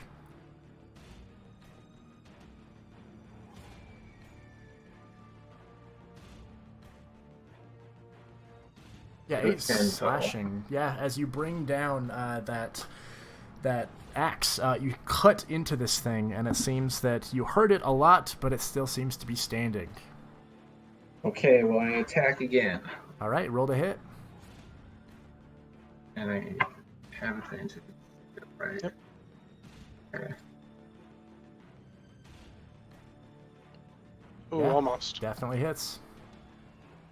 But you still have your advantage. But didn't I roll it twice? Oh, you did. Yeah. Might be. I was looking. Yeah. It hits. Go ahead and roll. Alright, damage. Yeah. So, 9 points. total 9. Yeah, as you bring that down, the creature seems to be on its last leg, literally, as you hack one of the legs off and it starts to just hop in place comically. But yeah, it is still barely hanging on. Is that your turn? Yes. It is their turn. And finally, they have to make some con saves up above. Yes. And then I didn't mention it, and I'll make sure to clarify next time. I was going to do it as 3rd level, but I pasted it as the 2nd because I don't have it. Yeah, no worries. So far, I think they've all passed. What's your DC again? It's 15 for the save DC. Yeah, I've got a 17, a natural 20, a 16, and then this last one is a 12. So the big boy does fail, and he takes how much damage? Roll so it's 3d8 or something? Yeah, it's 2d10. Or 2d10, sure. That's what it says in. Oh, there you go, 3d10. 26. 3d10. God Third damn. level. Yeah, because 3rd level. Yeah. Jesus. This radiant damage, it just like as it's just humming there, and they finally go to move, it seems to almost cook them. Their undead forms just being assailed by this humming beam of energy. And this boy, from the damage before, seems to crumble and almost disintegrates into a dust from the fireball damage. So yeah, they take the full damage there, or it's half damage if they pass. Yeah, the rest take half damage. The two in the back not looking great as they then split outward, both of them readying their bows against you, Sky. 16 to hit. It hits. And then 18 to hit, and that is these bows. Pull this up real quick. Okay, nothing too crazy. You should be fine. 4 points of piercing damage from one, and 6 points of piercing damage from the other as 2 arrows are loosed towards you, slamming into you. Perfect. Can I reduce that damage? Yeah, which one? The second attack was the most, 6, right? Yeah, it was 6 points of damage from that arrow. Okay. So 1d8 plus 5. Yeah, I mean, there's no way that it doesn't get all the way negated, yeah? Even with 1. So yeah, actually, as you get hit, and then as this other arrow is right behind it, you see this kind of pink, almost small barrier just jump in the way between you and that arrow as it is incoming. You see Valeera there, putting her hand up, stopping the arrow in its path. Hell yeah. Kind of give her a nod. However, you see this creature now able to move forward as it approaches you specifically. And we'll make 2 massive attacks. That's a 19 for the first one, and that is a 12 on the second one. Also hits. Oh shit! Where's your AC, dude? +1. All right. That 11 armor class. So you take 10 points of bludgeoning and 7 points of necrotic as you feel the rot stick to you as it slams into you, and that's just the first hit. As the second one comes in, much smaller here. That's going to be 6 points of bludgeoning and 8 points of necrotic as it just boom, just it's towering above you, probably 2 feet taller than you, slamming into you. Yeah, I'm on the ground. Oh shit. You're down? Yeah, I'm downed. Oh shit. Okay, well these two already attacked. That boy is coming at you there. And this boy starts to approach. As it sees that you are downed, this one goes for Valeera. This is a 20 to hit, dirty 20. Hit. Alright. And that is... Oh, that's a big one. 11 points of bludgeoning and 8 points of necrotic. And then the second one is a 12 to hit, which I believe does not hit. So you get slammed by this first one, feeling that rot on your skin, but then you're able to dodge out of the way of the second one. Meanwhile, in here, they start to approach all around you. The one that's looking very... oh wait, you guys killed that one. This one's looking fresh, actually. The one that Balthazar is approaching. So yeah, Balthazar, this one sees you approaching with your companion here, and that's a 16 to hit. That misses. I have 17. Shit. All right, yeah, the first one misses as you dodge out of the way, and that's a natural 1. So both of these just haymakers of just flesh and hate, you just dodge out of the way expertly. This zombie is actually going to target Asul with its singular attack, and that is going to be a 16 to hit. 16 hits. He has 16 AC. All right, then that is only 6 points of bludgeoning damage as this zombie just comes in and just hammer fists down on his snout. These other two will both go for you, Linguini, as this one does approach from your right and the other one to your north there. 2 hits from the big boy, 16 to hit. Linguini? That meets it. Okay, yeah, the first one hits then, as it will get 7 points of bludgeoning damage and 8 points of necrotic damage as it just slams down into you. The second hit is an 11 to hit, so it misses as you just kind of deflect its blow. The zombie, though, to your right will do a hit, and that is going to miss. All right, that is their turn as they are now swarming in on all of you. Sorry, real quick. If I'm resistant to bludgeoning damage, how do I... You would just take half of the values. Okay. Sorry, can you tell me them one more time? I do One not was 7. remember here. I'm just spouting out the words as I'm rolling all these dice. One was 7, and I don't remember what the other one was. If you want, I can re-roll the damage for the bludgeoning. Yeah, let's do that. Okay, this one would be 7 points of bludgeoning. Okay. So half that down to 3. We'll round down Alright. for this campaign. Okay, sorry. All right, is that your? That's my turn. That's my turn. Sure is, DM. All right, Kruger, back on So top. here's the skinny. My little robot boy is gonna skitter pitter patter. First, he's gonna just move right here. Right here. And then he's gonna go ahead and shoot off his fire cone. And that should be able to hit these two guys right here. These two Yeah. blubbery boys in line. I'm just aiming it so I don't hit Valeera or Sky, if that's cool, that but should just work. aiming it off. That works for me. Okay. So what is that? That's 2d8.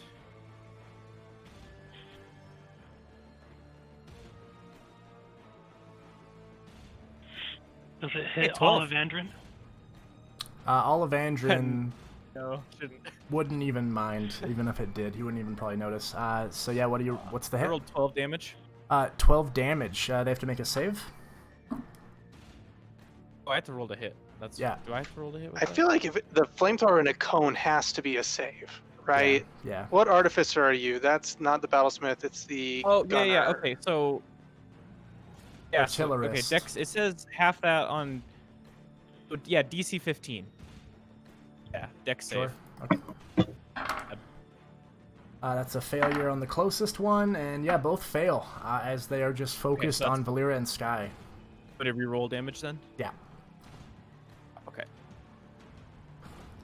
Oh shit! 12 again. Nice. Yeah, 12 points of damage as you just cook their flesh from the bones here. You guys smell just burning death all around you as it just flares up. And yeah, they are... With a puff and a pitter patter, I'm gonna move 10 more feet, the rest of his movement, and he's gonna be right. 5, 10. He could be right here now. Sure. And then, with my Kruger boy, I'm gonna use my cantrip Acid Splash. And I believe, if you're cool with it, I should have line of sight to like these two guys I'm pointing at in between Linguini and the wolf. That would be a hard sell, but also the dog is smaller. The wolf boy is smaller, so yeah, you would actually be able to, I would say.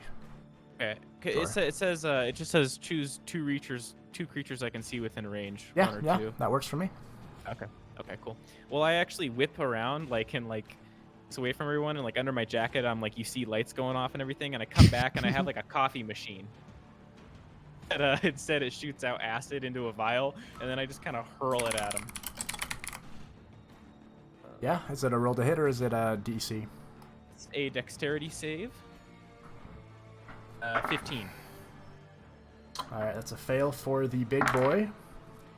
And that's a save for the zombie boy. That's my damage. Got a 6. How much? 6? 6. Yeah. Keep cutting out for me. I think you're saying 6. 6.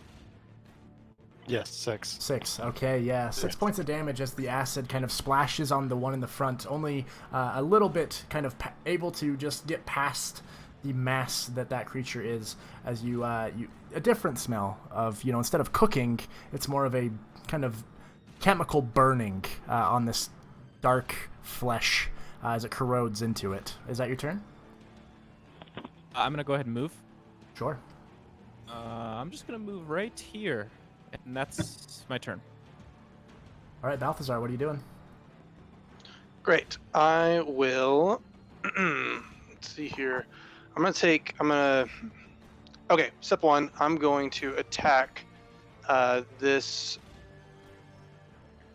skeleton next to the big fat guy, next to Linguini. Sure. And I'm feeling saucy. I'm gonna attack with Great Weapon Master. Yeah. Roll the hit.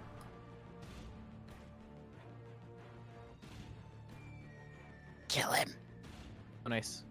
I'm up there. 16. 16 does hit. Woo!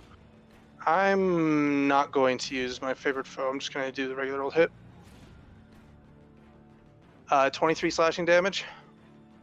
23 slashing damage. That's on the big boy, right? No, that's on the crappy little Oh, skeleton yeah. between Linguini and him. Yeah. Let me see. Con save for this boy. Natural 20. As you are about to fell it, it seems to clamber to the ground, but then you watch as it just against all nature that you've ever seen, the thing just almost rises against gravity and stands once again looking awful, but about to die. That's okay. I'll go for it. I'm gonna try and get him. I'll just do regular attack. All right. This is a 13 hit. 13 does hit on the little guy, yeah. All right, what's he got? That's 14 slashing damage. Yeah, 14 slashing damage, one more con save for the boy, and this time he fails as he falls to the ground, dead. All right, well now, having killed him, I'm going to, is it possible, is it possible if I move here over his body? I would say that the regular skeletons are not difficult terrain. Not all that hard. Yeah, because you could just walk over them. However, the big boys, that's why it was. But yeah, you're able to get there. Easy peasy. Great. Well, having killed one, stop trying to attack my strings. I have a cat on me. Walker, you should be able to move the little guy around, by the way. I think you can. Okay. Give it a try. Not able to. Okay, let me keep fucking with it. I killed him, so with Great Weapon Master's feature, I can make attack as a bonus action, and I haven't commanded this tool to do anything, so I'm going to do that on the other crappy little skeleton. And I'm going to do it with it. I'm going to do it straight up Great Weapon Master attack, see what happens. Sure, roll the hit. Try again, Walker. Got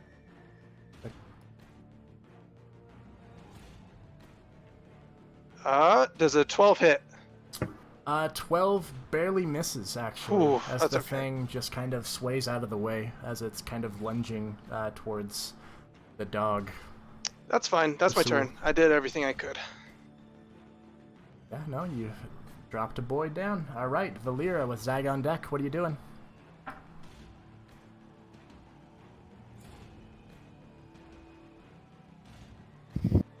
Valeera? Kelly, you're Valeera? muted. Kelly? Kelly, you're gone. Valeera! Oh, there you go. Listen to my voice. So I'm gonna sidestep over here by Sky, and I'm gonna attack the one next or above Sky. Sure. And actually, before I attack, I'm gonna use my bonus action Oh, yeah, this guy's down, to. right? I sure am. Yeah. I forgot to put this thing on you, buddy. Sorry. You are... That's not it. That looks like a good down symbol.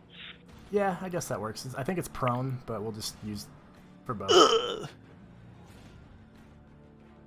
Okay. I'm gonna do Searing Smite. Oh shit, okay. So your weapon And- flares up. Oh, it already rolled. Yeah. Okay.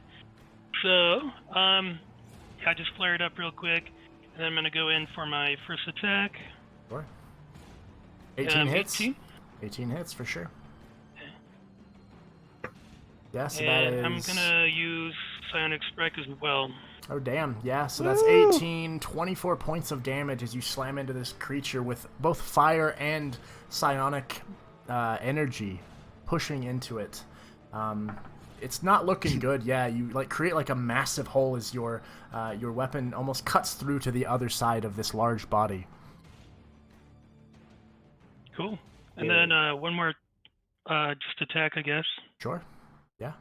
That 12, as you pull out and go again, it seems that the creature kind of swipes up and almost deflects your attack. Okay. I guess, yeah, that's all I got. All right, Zag with Sky on deck. All right. Also, real quick, death saving throws. I want you guys to whisper them to me in Discord in our individual chat channels so that nobody else knows what's happening there. It's a new house rule that I'm wanting to that's add. fun. So you don't know how dire it is. So, yeah. I like that. That's fun. All right, but yeah, Zag, what are you doing? When it comes to spells, like, if there's someone in the way, can I still see them? You can still see them, yeah. Okay, so like if I move down here, I can Plus still I'm on the see ground. both of these. Oh yeah, because he's on the ground. Yeah. Cool. I'm pretty sure I can do that. Let me double check Yeah, that. Sky's on the ground. Yeah, so you can see both okay. of them easy. So I'm gonna move down next to Kruger. I'm gonna cast Tasha's Mind Whip again, Oh, damn. twinned at both God of damn, them. that's such a good spell against these That's guys. great. Yeah. Intelligence, 18 minus 2, 16. It just meets. The right one does. And this other one is... That's a natural 20, 18. They both pass. No. They both pass. I'm not joking. Minus 2 to their intelligence. But yeah, Damn. they both hold. Well, they still take half damage. Yeah, so that's going to be, we're going to round down here, so 7 points of psychic damage. The one on the right actually has to roll a con save. And he fails as you watch as you cast this spell, this Mind Whip. Do you flavor it anyway, or is it more just like a mind attack, kind of telekinetic almost? It's telekinetic. It's just scrambling his mind. Sure, yeah. You watch as you kind of just will this to happen, and you watch as its mouth, its eyes, all of the orifices that, look humanoid, they start to bleed, and then its head just explodes as it falls to the ground before you. Bitch. Nice. And that's me. Yeah, it just falls next to Sky, who, it is now your turn. Please roll a death saving throw for me and send me what you get. Alright, doing that now. Good luck.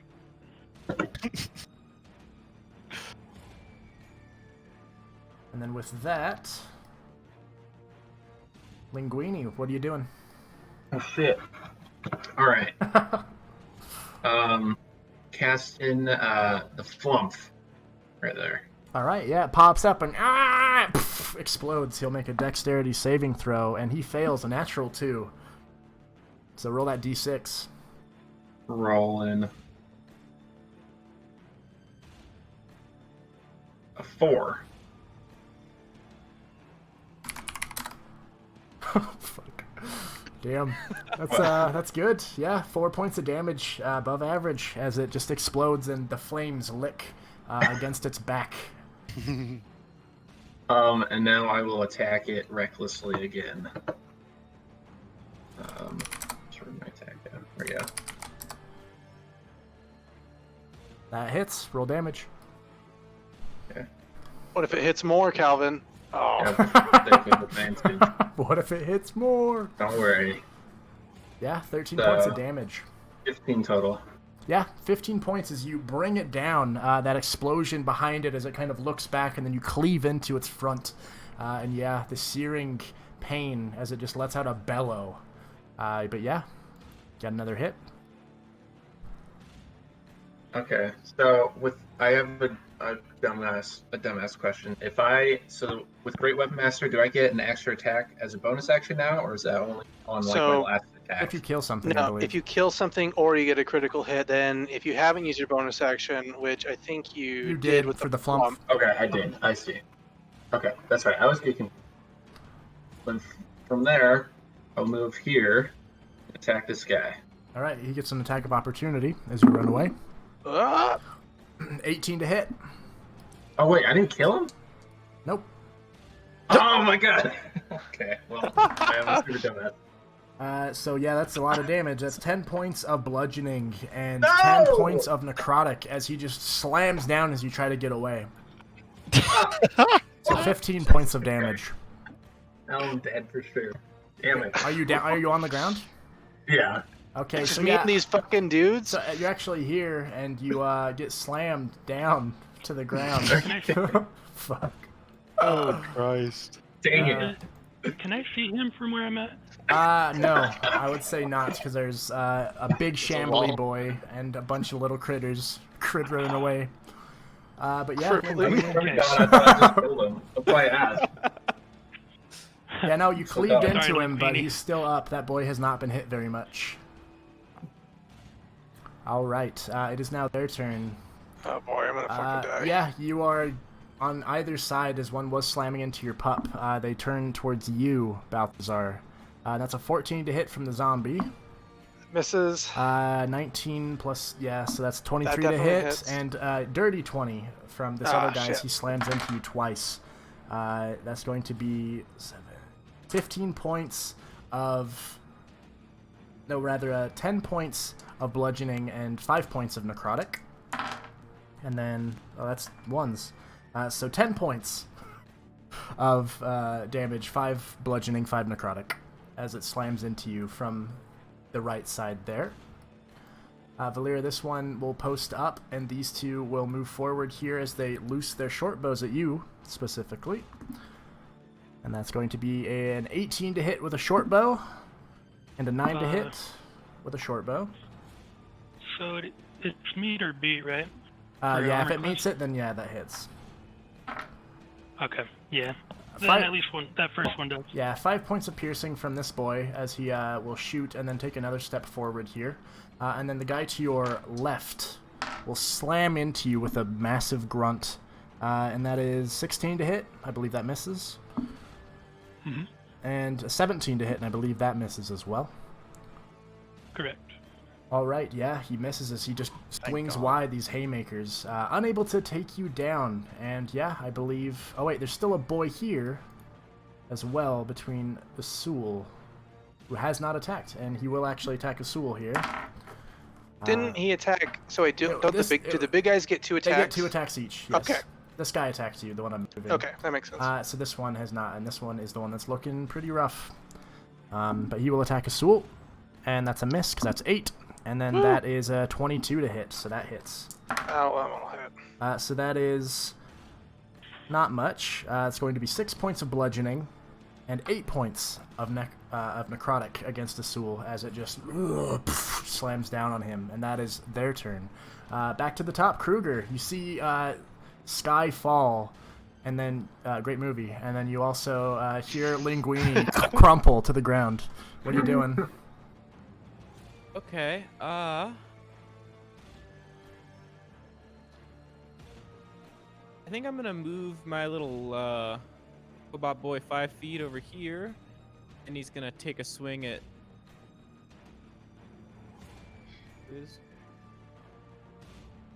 Yeah. That's a DC save of 15 or Dex save, right? X save, yeah. 18 on the big boy, and gosh, a dang. natural 1 on the Skellyman. Okay. Well, let me roll damage. 8 total. 8 total. Yeah, the bowman actually just burns up as he was on his last legs there. The fireball from before doing its work, and so this boy falls clattering to the ground, his short bow as well falling. The boy in front of Okay, you well- looks fine. I gotcha. Well, I'm gonna pitter patter 10 more feet. Now, is it cool if I jump on this difficult terrain guy because I'm a tiny little robot? Yeah, Right yeah, here? your little guy would be Okay. able to scurry over. I would say that he's considered small, and so he could get through other spaces. Okay, cool. Well, then I'm gonna get out my coffee maker and brew a little acid flask again. Hell Little yeah. acid bomb. Let's go.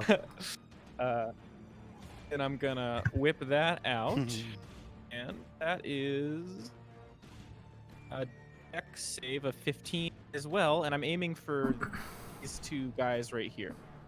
Yeah, that's a fail on the big boy and a fail on the little boy as you throw this vial, if I believe I'm correct there. Roll my damage. Yeah, it slams into them and you hear just that tss of the acid starting to cook away at their flesh, adding to that stench that's hanging. Ugh. I got 4 plus 7. That's 11 total. 11 total. This. No, it's 1d6. My bad. So I got a 4. Oh, 4. Even with a 4, the zombie there is Balthazar. I believe you've already done some work on him. He will make a con save. Because it's only a little bit of damage. It does actually hold. He seems to have 1 HP left. This boy here, and yeah, the other one doesn't seem to mind too much, but he's not looking great. Is that your turn? Okay. No, I'm gonna go ahead and I can't remember. Can I get people up? Like, is that another action? So if Or you have to heal were them to do that, right?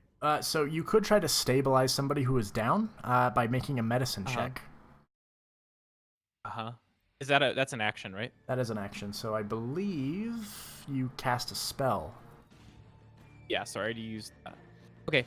I'm gonna stay where I'm at. I'm done. Sure. All right. Then we've got Balthazar. What are you doing? Okay. Man, this is tough. I'm going to... Linguini's up. I'll be right back. This is a tough one for me.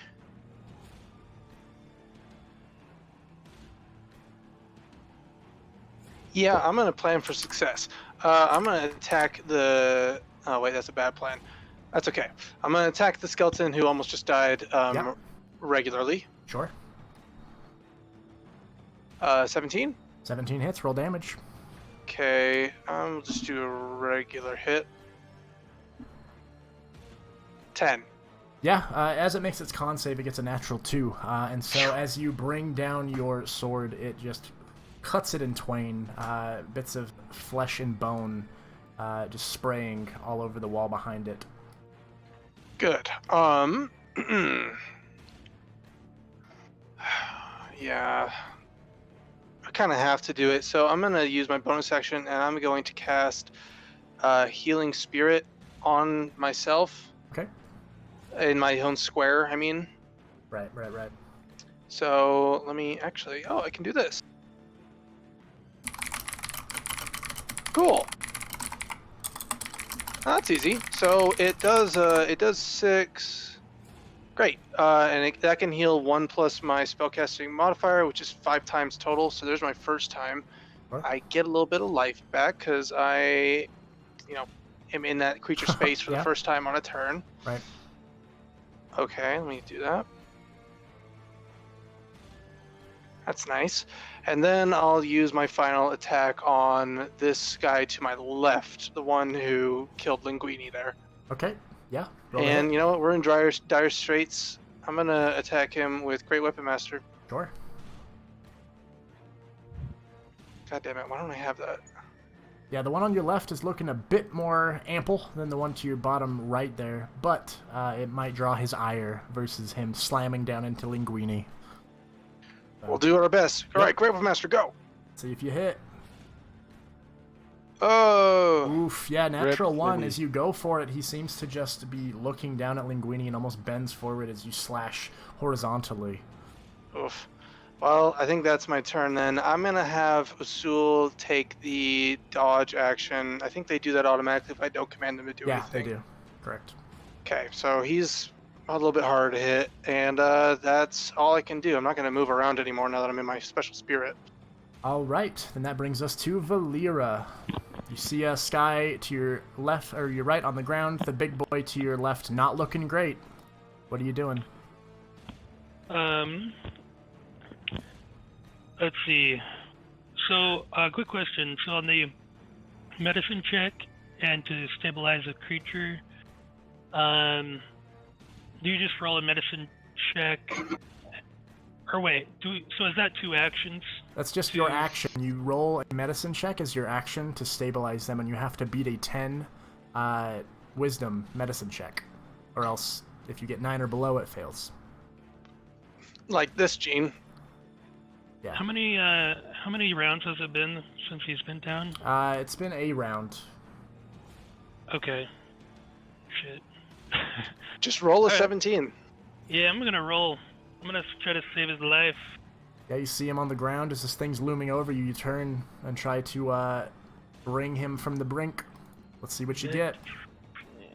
Oh, Ooh, fuck yeah! 3 as you try, you just don't know what to do. You don't know how to bring him back, and yeah, it's looking dire. Okay. Target roll. I'm gonna use my bonus action to try to telekinetically shove the big guy away from me. Sure, yeah, a strength save, if I remember correctly. That's a natural 5 plus 4 and 9, so he fails. So how many? That's 10 feet? That is bonus action. That would be That's all he can or to do. move 5 feet actually. Oh, 5? Okay, so he was next to you, so Yeah. he gets pushed back like this. Do you get attacks of opportunity off of that? Is that a thing? No, unless they use their Oh, it's movement forced or movement, yeah. Okay. Yeah. Yeah.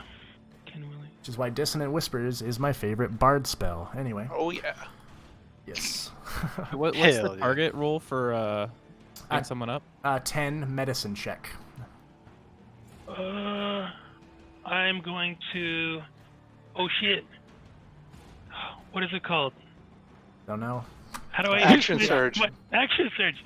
I Oh, want sure. an action surge, and can I do another medicine check? Yeah, you can. Yeah, that's an action. So yeah, Come you, on, you come find on, it in this Kelly, dire come straits. on. You need to do it. You feel it in your bones as you go, and boom, you stabilize him. He's not up. He doesn't have 1 HP or anything, but he's now not dying, and that's about as good as it can get right now. Woo! Okay.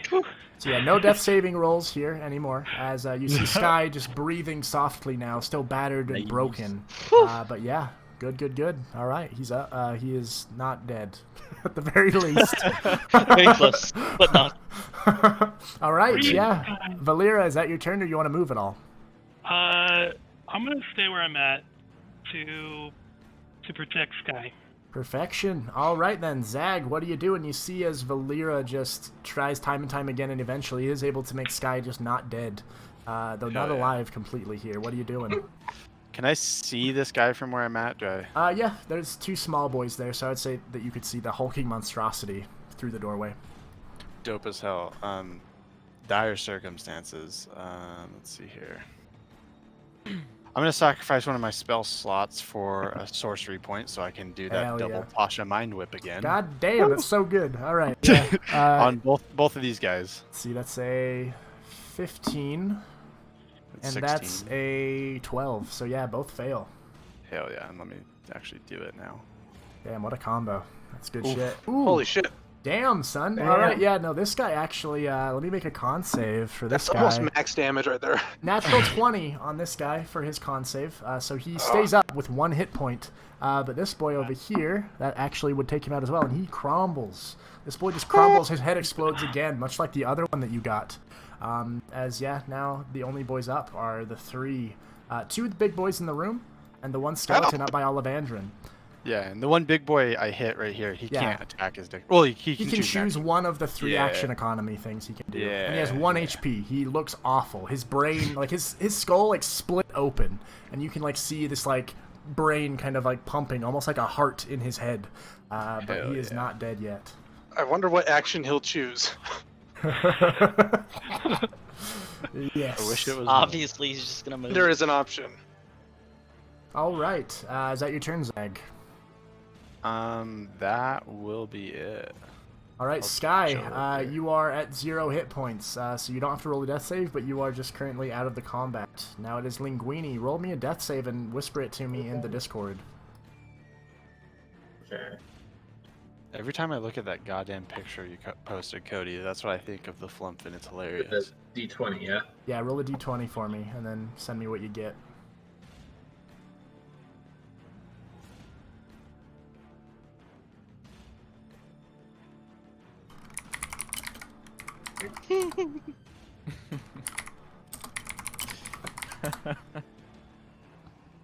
Avribot is not in our personal chats. That would actually be interesting.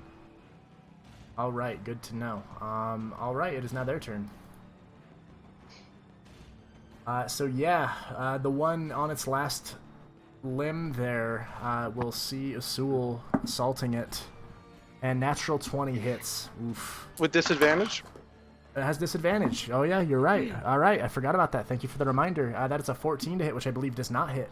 It misses. Yeah, so the natural 20, ooh, that would have been bad. But yeah, no, he is A-okay as that first hit misses. So he will go for a second attack with advantage, or disadvantage. So that's a 15 and a natural 1. He misses completely. Meanwhile, the other one, looking at you, Balthazar, will roll to hit. The first one is a 15 to hit. That misses, thankfully. All right, and the second one is a 23 to hit. That definitely hits. All right, this is a lot of damage. So that's going to be 9 points of bludgeoning damage and 11 points of necrotic damage as he slams into you. But it's the only one that does hit. And so the short bow guy as well will actually shoot at Sky, who is down with disadvantage as he is prone. Fuck! And that is 11 to hit. So it just clatters next to your body. And that is their turn. All right, Kruger, what are you doing? Can I attack twice with my little robot if it's a bonus action? Gotta look at your guy. I don't know. Let me pull it up. Oh, no, I can. It just says bonus action. The artillerist, Eldritch Cannon.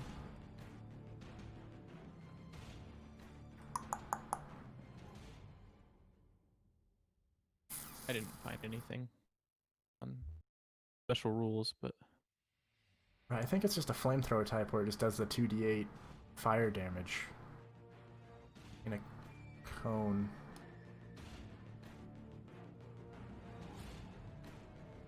Yeah, what are you doing? But like regularly, I could use a bonus action twice, right? No. You have one bonus action per turn. Oh. Okay. You have your Well, I'm gonna action, assume bonus I can action, just and do that movement. once right now. Yeah, I gotcha. Okay, I'm gonna move this little. Oh crap! What do I want to do here? This is not bueno. Oh, okay. I'm gonna move my little guy right here, and he's gonna fire right upon the closest blob that's to the northwest there. And I think that should avoid Balthazar and Linguini. Yeah, if he's kind of in his space, almost firing up, I would say, yeah, because you could get in his space literally. Yeah. So dex save. All right, well that's a dex save. 15. Yeah, it's a natural 1 from the boy. So yeah, roll that damage. All right. 7 total. 7 total. Yeah, you cook at his knees and legs, and you see him kind of start to shake a little bit, almost as if he's going to fall. But he's still up. Not looking good, though. All right, well, I'm going to use this last little bit of movement to go right here. Sure. And then I'm going to take an attack of opportunity against your little guy from him, as he will hit for 16. I believe your thing has 18 AC. 18. Yep, so it misses. Just too small and quick as he just slams into the ground where his compatriot is lying dead. Okay. Rude. All right, well, then I'm going to... I believe, can I... With Firebolt, I have a range of 120 feet. Can I reach the same guy I just attacked? Fling it at him? I would say that he would have half cover due to the other one in front of him, but that one in front of him does have 1 HP. So you could just target the closer one if you wanted. Okay. Yeah. Okay, great. I'm going to target the closer one then. And that's a ranged spell attack. Yeah, roll to hit. 15 total. 15 does hit on the nose. 15 AC, baby. Right.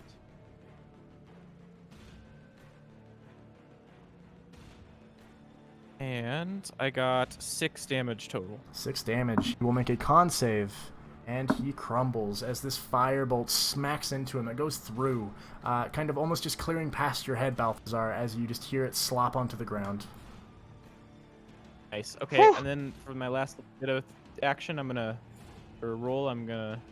move right there, and I'm done. All right, Balthazar. Then, yeah, you see this guy getting burnt to your left. The smell entering your nostrils, seemingly the last true threat here, as you are going toe to toe with this creature. What are you doing? Well, since I started my turn here, I get 1d6 hit points, also known as 3. Yeah. And then I'm going to So we decided this guy to my left is pretty hurt, right? Yeah, he's looking pretty bad, and he's been getting cooked a bit here. And you've hit him some, and Linguini hit him some. Okay. Well then I will. I'm gonna take that risk. I'm gonna attack him, regular attack. All right. Yeah. Roll the hit. Does a mod 20 hit? Yeah, that does hit. Okay, I'm gonna use my final favored foe that I have and Perfect. attach that. All right.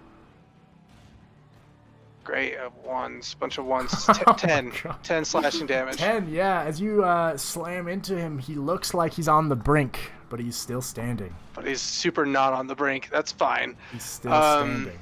Oh man, this is fun. I gotta take a risk here. I'm gonna do it. Taking the risk. I'm gonna regular attack again. Okay. There we go. That Yep, definitely that hits. definitely hits. All right, second hit is just regular. There we go. That's a little better. 11. Yeah. How do you want to do this? Oh my god. Okay. I don't know. He's falling to pieces, right? He's falling yeah. to bits. I'm Yeah. kind of chopping his arm off. He raises an arm to block. I chop that off, and then finally I do a kick-ass final spin move, and I cut his spine off, and then he kind of slides and falls. Hell His yeah. spine. Yeah, as you do that, he falls to the ground, clambering there, and you watch as Olivandrin just lifts his hand towards this final skeleton and just waves it, and then it just seems to almost scatter all over this room, as he knows, this one thing can't hold up against what you guys are bringing to the fray. And yeah, combat and I use my bonus action to move the spirit into into Linguini's space. Oh, perfect, yeah. And with that, a breath of life will enter Linguini as you are brought back from the fail that you actually had gotten, and you are alive. With that, combat is over. Woo!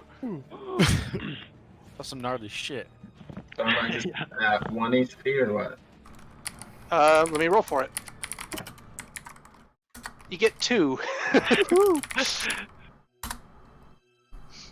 Yeah, At this point, I rolled a take it. 1, so I'm really glad that Kelly decided to help out there. It was nice. All of the flesh and all of the bones just seem Okay. to start to evaporate into thin air, almost as if they are just melding into the ground around you as these creatures disappear.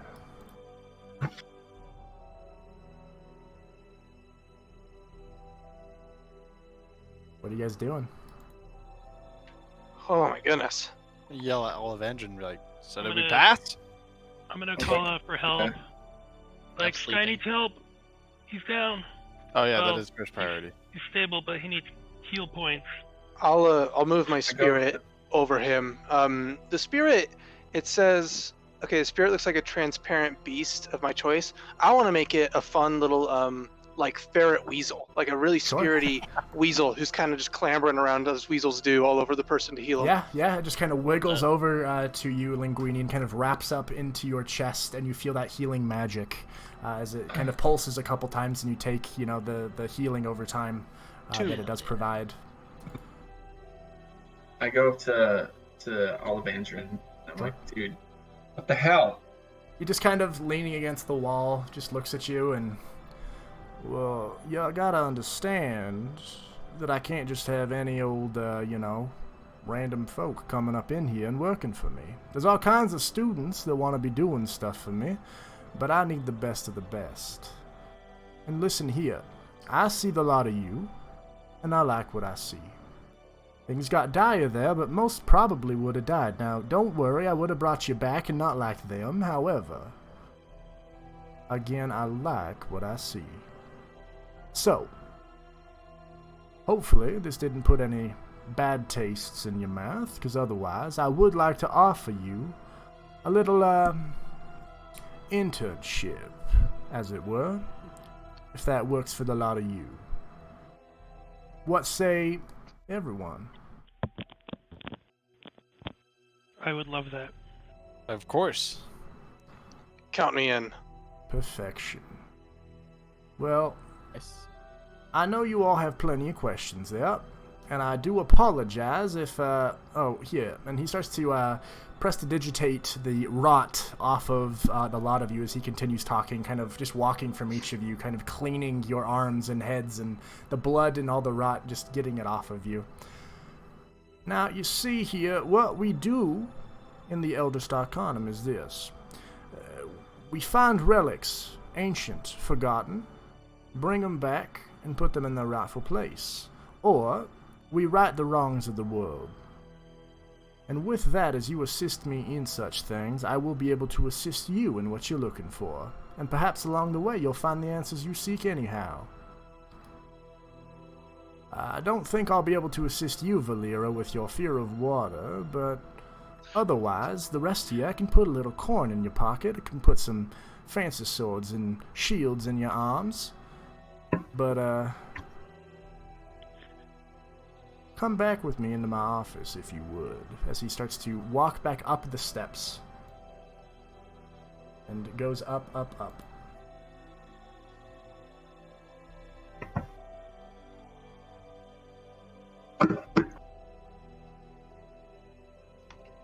Now that you are back in the office, he walks over to the desk of his, kind of elevated a couple of steps up there. And he kicks back, looking quite comfortable, quite pleased with himself, as he sees a little, you see a little sack of coins that he kind of almost tosses out towards the closest person, which would be, I believe, Kruger, if you're just right next to him. There. I'm hovering. Yeah, Smiling yeah. uncomfortably. He tosses you a bag of coins. Let me see how much. Can Asul try and catch it? Can Asul run up and try and get it? Yeah, make a dexterity save, or dex check, I guess. A dex check for me, as it's in mid-air. They're not very far apart, so... Can I react with shield? Yeah, just bonk the boy. Mod 20. Yeah, Do yeah, beat, do a dex check as well, Kruger, for me, and see if you can beat 20. I say, get it, boy. Damn, I got a 17. Yeah, with a 17, you just watch as this wolf, bigger than regular wolves that you may or may not have seen in your time, just runs so quickly and just snatches it right out of your hand, and then just runs it back over to Balthazar. And as you look down into this this coin purse, there seems to be 100 gold pieces. There's Olivandrin just kind of chuckles and says, "For your troubles. Linguini, I do apologize again. I wasn't going to have you killed, and you as well, my Tabaxi friend. I hope you understand that this was just a test." I do. And I must say you passed with flying colors, friends. As usual. As usual. Alright, I will be inquiring with Professor Lovelace about you, sir, as you seem to be a sorcerer of some sort. And that magic you were utilizing, well, I have not seen anything like that in a very long time. Very interesting use. And as for the lot of you, maybe find your way down into the lower level there. There should be a nice little dorm space if you'd like to shack up here. Otherwise, if you have other living arrangements, you may utilize them as you please. I'd kind of peek my head over and just, would you be able to put a word in for me with Astronomer Varnum? Of course, I can send a message right away. After we have this meeting, I'll let them know to expect some such lot as you, if you're all gonna be traveling together for the foreseeable future. Is that fair to assume? I think it is. Just kind of look around, kind of shrug agreeably. Perfect. Well, for now, you'll be business partners, but perhaps you'll find a kinship and a camaraderie with your battle brothers and sister here. Otherwise, well done. If you have any questions for me, of course, you may utilize this time to ask. Otherwise, I would ask that you leave my office. Anybody, though, feel free to ask. As he kind of looks at all of you, looking calm. Olivandrin, you mentioned artifacts and bettering the world. What did you have in mind for the first thing, or is that going to come later? Well, I was assuming that tomorrow would be our first assignment. We might work a little more close to home. However, if you are interested in far traveling, I do have some requests from other fellows within the Arcanum, as well as folks from outside of it. We have a couple of different ones, so depending on what you're looking for, or where your goals might be taking you, you can let me know and we can act accordingly. Sounds like a plan. I just want to say, I wasn't too comfortable about telling you about all my issues that I'm experiencing, but I think now's the right time before it gets too late. Have you ever heard of people seeing like oh shit, what do you call it? Imaginary friends from their childhood, but as an adult, suddenly? I believe that's called schizophrenia, my good lady. Oh shit. That doesn't sound good. Unless, what's the nature of this friend? You say friend, context means it is perhaps friendly to you, if you are the one indeed seeing such a creature. I suppose, yeah, seems like friend. For now, it's just strange to see this person as an adult now, I guess. So you've seen this since you were a child? Yeah, not since I was 11, but it just kind of happened a couple of years back. And how old are you now, my girl? How old are you now? I'm gonna go with 23. Ah. I do apologize. I know a man is not supposed to ask a lady her name. However, it's interesting to know that it's been 12 years since the last occurrence then, yes? Yes. Sure. Well, if this does happen again, if you do see this friend... in fact, is this friend here? As you watch his eyes kind of almost glaze over for a moment, and you see his eyes turn like a stark white as he looks around the room. I do not see such a friend, actually, unless it is truly in just your mind. Do you see it here? I'll look around. Do I see... Roll a perception check for me. Okay.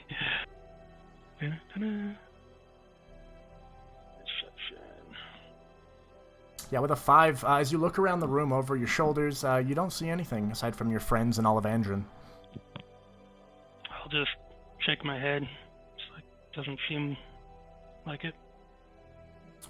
Well, that is good. Let me know, however, if that does change, and perhaps we can do a little more digging. If you find anything else out, let me know.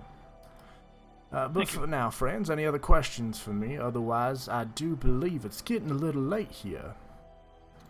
Well, so is that coin for everyone?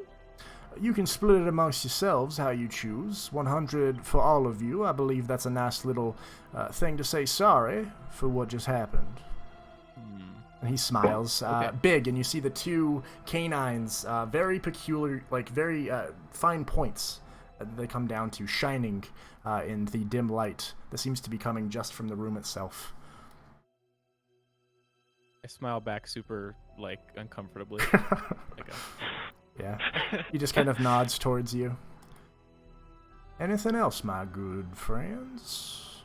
He looks at each of you up and down. Thank you for your time. I think I'll head down now. Of course, and may the eldest be with you, as he nods and once again kind of motions towards the door as it squeaks open. And yeah. I just kind of nod and say, I'll take you up on the offer of the dorms below. Of course. If I'm needed. Of course. Actually, it would be in those very rooms where the creatures were. So you may find yourselves there for the time being and divvy out the rooms as you see fit. I'll take one which isn't burnt to shit. Yeah, we'll go back over there. Or have acid all over it. And I will reveal the whole map here.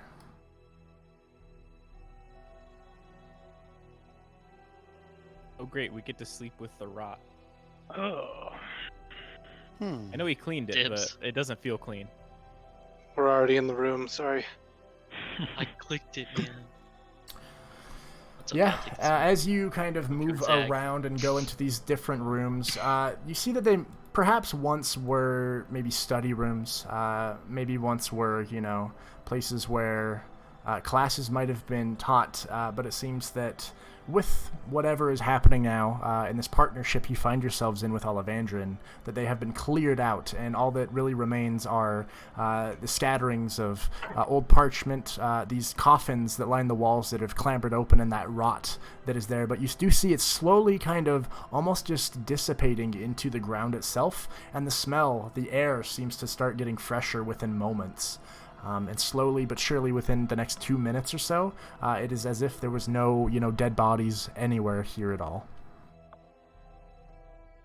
Ah, Sweet. that smells so much better.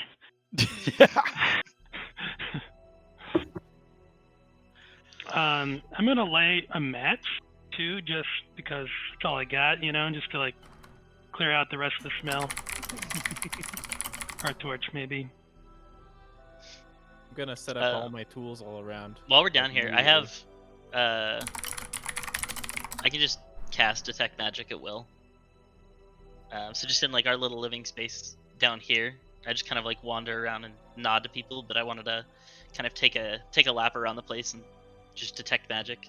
Yeah, as you are detecting that magic, there are faint signs of abjuration, as well as necromancy all around. But it seems that it's probably the bodies that seem to be kind of dissipating away, and then slowly you watch that greenish energy just disappear completely. But abjuration seems to be all over the walls, all over everything in here, almost as if there is something guarding the entirety of this spire itself.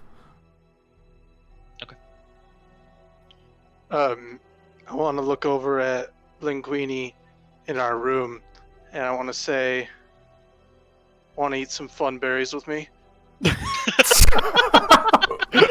Yeah, brother. And I'm going to cast Good Berry and then eat all the berries with Linguini several times. Yeah, you guys be munching on these berries that are super fucking good. We're going to keep throwing them at Usul, and he can eat them up too. Yeah. He catches them all with precision. Amazing. Have you considered selling those berries? It's already been done. There's an industry built on it now. Yeah, also, you all would know that the main kind of almost catering and also just the lifeblood of food sources for the entirety of the Cloud Sea is MacDonald Industries that does ship strange gray meats and other foodstuffs from the surface up here and then to the various different islands. And that is, you know, you sometimes see these skyships with their insignia in the colors of the masts of these ships, kind of coming and going to all the different skyships, rather all the different islands, sky islands. So yeah, you've all probably, you know, had your fair share, unless you're from the surface, which some of you, I believe, are. But like from Sky Harbor, you know, you might have, you know, had a fair share, eaten that. Oh yeah. So yeah. But yeah, anything else you guys want to do, or is everybody turning in for the night as you are kind of, you know, you've been beaten, bloodied, you know, battered here, and you now find, right now, no proper beds, but you get some bed rolls and are able to lay amongst the desks. Yeah, I'm Yeah, ready bed to rolling go it to up. bed. Yeah, all right. Well, then with that, everyone will achieve a long rest. And as you are sleeping, everyone experiences a strange feeling. The dawn. And you wake up, and it's fine, and you awaken next to your friends, and that is all. As you awaken, you smell coffee actually brewing, as you see Olivandrin walking over, and he makes his way in here, specifically to the room that you have all to yourself, Kruger, as he says, "Well, good morning. brewed a little morning brown for you if you'd like some of that. As he kind of Yeah. offers you a cup, as there's a bunch of cups kind of floating around him. Throw it at me. Yeah, he just kind of, it floats over to you almost by like some invisible mage hand or something as he continues around, just kind of nodding and, good day, as he walks over now to Asul. Oh, God. Whoa! Whoa, he starts to shift. Yeah, he walks in here and he offers a cup to you, Linguini, kind of floating the coffee towards you, and you as well, Balthazar, as he just kind of nods. And I'll grab it for sure. you, Valeera, he knocks, actually. Yeah, he would knock on your door specifically. And just, my lady. Come in, please. Sure. As he walks in, would you like a little coffee here? As he starts to float it towards you. I will, I'll grab it with my telekinetic hands. Oh, sure. It meets halfway, and he feels that that other energy pulling, and he kind of, very interesting there. Very fine abilities you lot have. It'll be very useful for what we're going to be doing today. So he kind of nods to you and starts walking to this other room. Walks in on Sky and Zag. Hello, here you are. As he just slowly floats the remaining coffees. I mage hand it to grab it as well. Very good as well, son. I nod and say thank you and start drinking it. Smiles and looks at all of you, and my cup is filled with something a little different, but it wakes me up just the same. Now, come up to my office in about 2 hours' time, and I will have your next and first assignment. Until then, have a good morning. He walks away. Right past you, Kruger, as he kind of, didn't see you that, as he kind of almost jumps a little bit. Kind of smile at him like And he goes up. really creepily. Yeah. I want to take a look at this thing in Sky's room and figure out what it is. It's like this green. Yeah, you Gold. see this greenish kind of bubbling contraption, and it seems to be going through this tube up and down, and as it goes to the right side, it seems to be turning to a red color. It doesn't smell like anything, and it just seems to just kind of be almost bubbling back and forth, back and forth. You can't really tell. Actually, roll an Arcana check for me. All right, I got an 11 total. With an 11, you're not really sure what it is, but it almost seems like it literally is just there for decoration. Some weird, just over-the-top decoration of alchemy and magic. Okay. Yeah. And then to your left, you would actually see alchemist supplies. I don't know if anybody would utilize those or has any sort of proficiency, but yeah, you would see alchemist supplies on the table to your left there, which you could take if you like. Yeah, I'll take those. Perfect, yeah. You got a full set of alchemist supplies then. Yeah, anything else you guys want to do? I'll just drink my coffee. Yeah, everybody sip it on their coffee. A new day to come. And I believe that's where we're going to end the session tonight, my friends. A nice big fat combat to start. Some good, Hell yeah. a new game on the horizon. Well done, Hell everybody. yeah. Good shit. And thank you, Darkest Dungeon music. I just love it. It's super good. That was so fun. Definitely. That was Yeah. way fun. A blast. Yeah, it went a lot smoother than I thought. So, hell yeah, everybody. Also recording it. I will end the recording now, but thank you for watching. If you're watching this, if it's us watching this, thanks for watching as well. Selves. Hi, Shawn. Good game. That was super fun.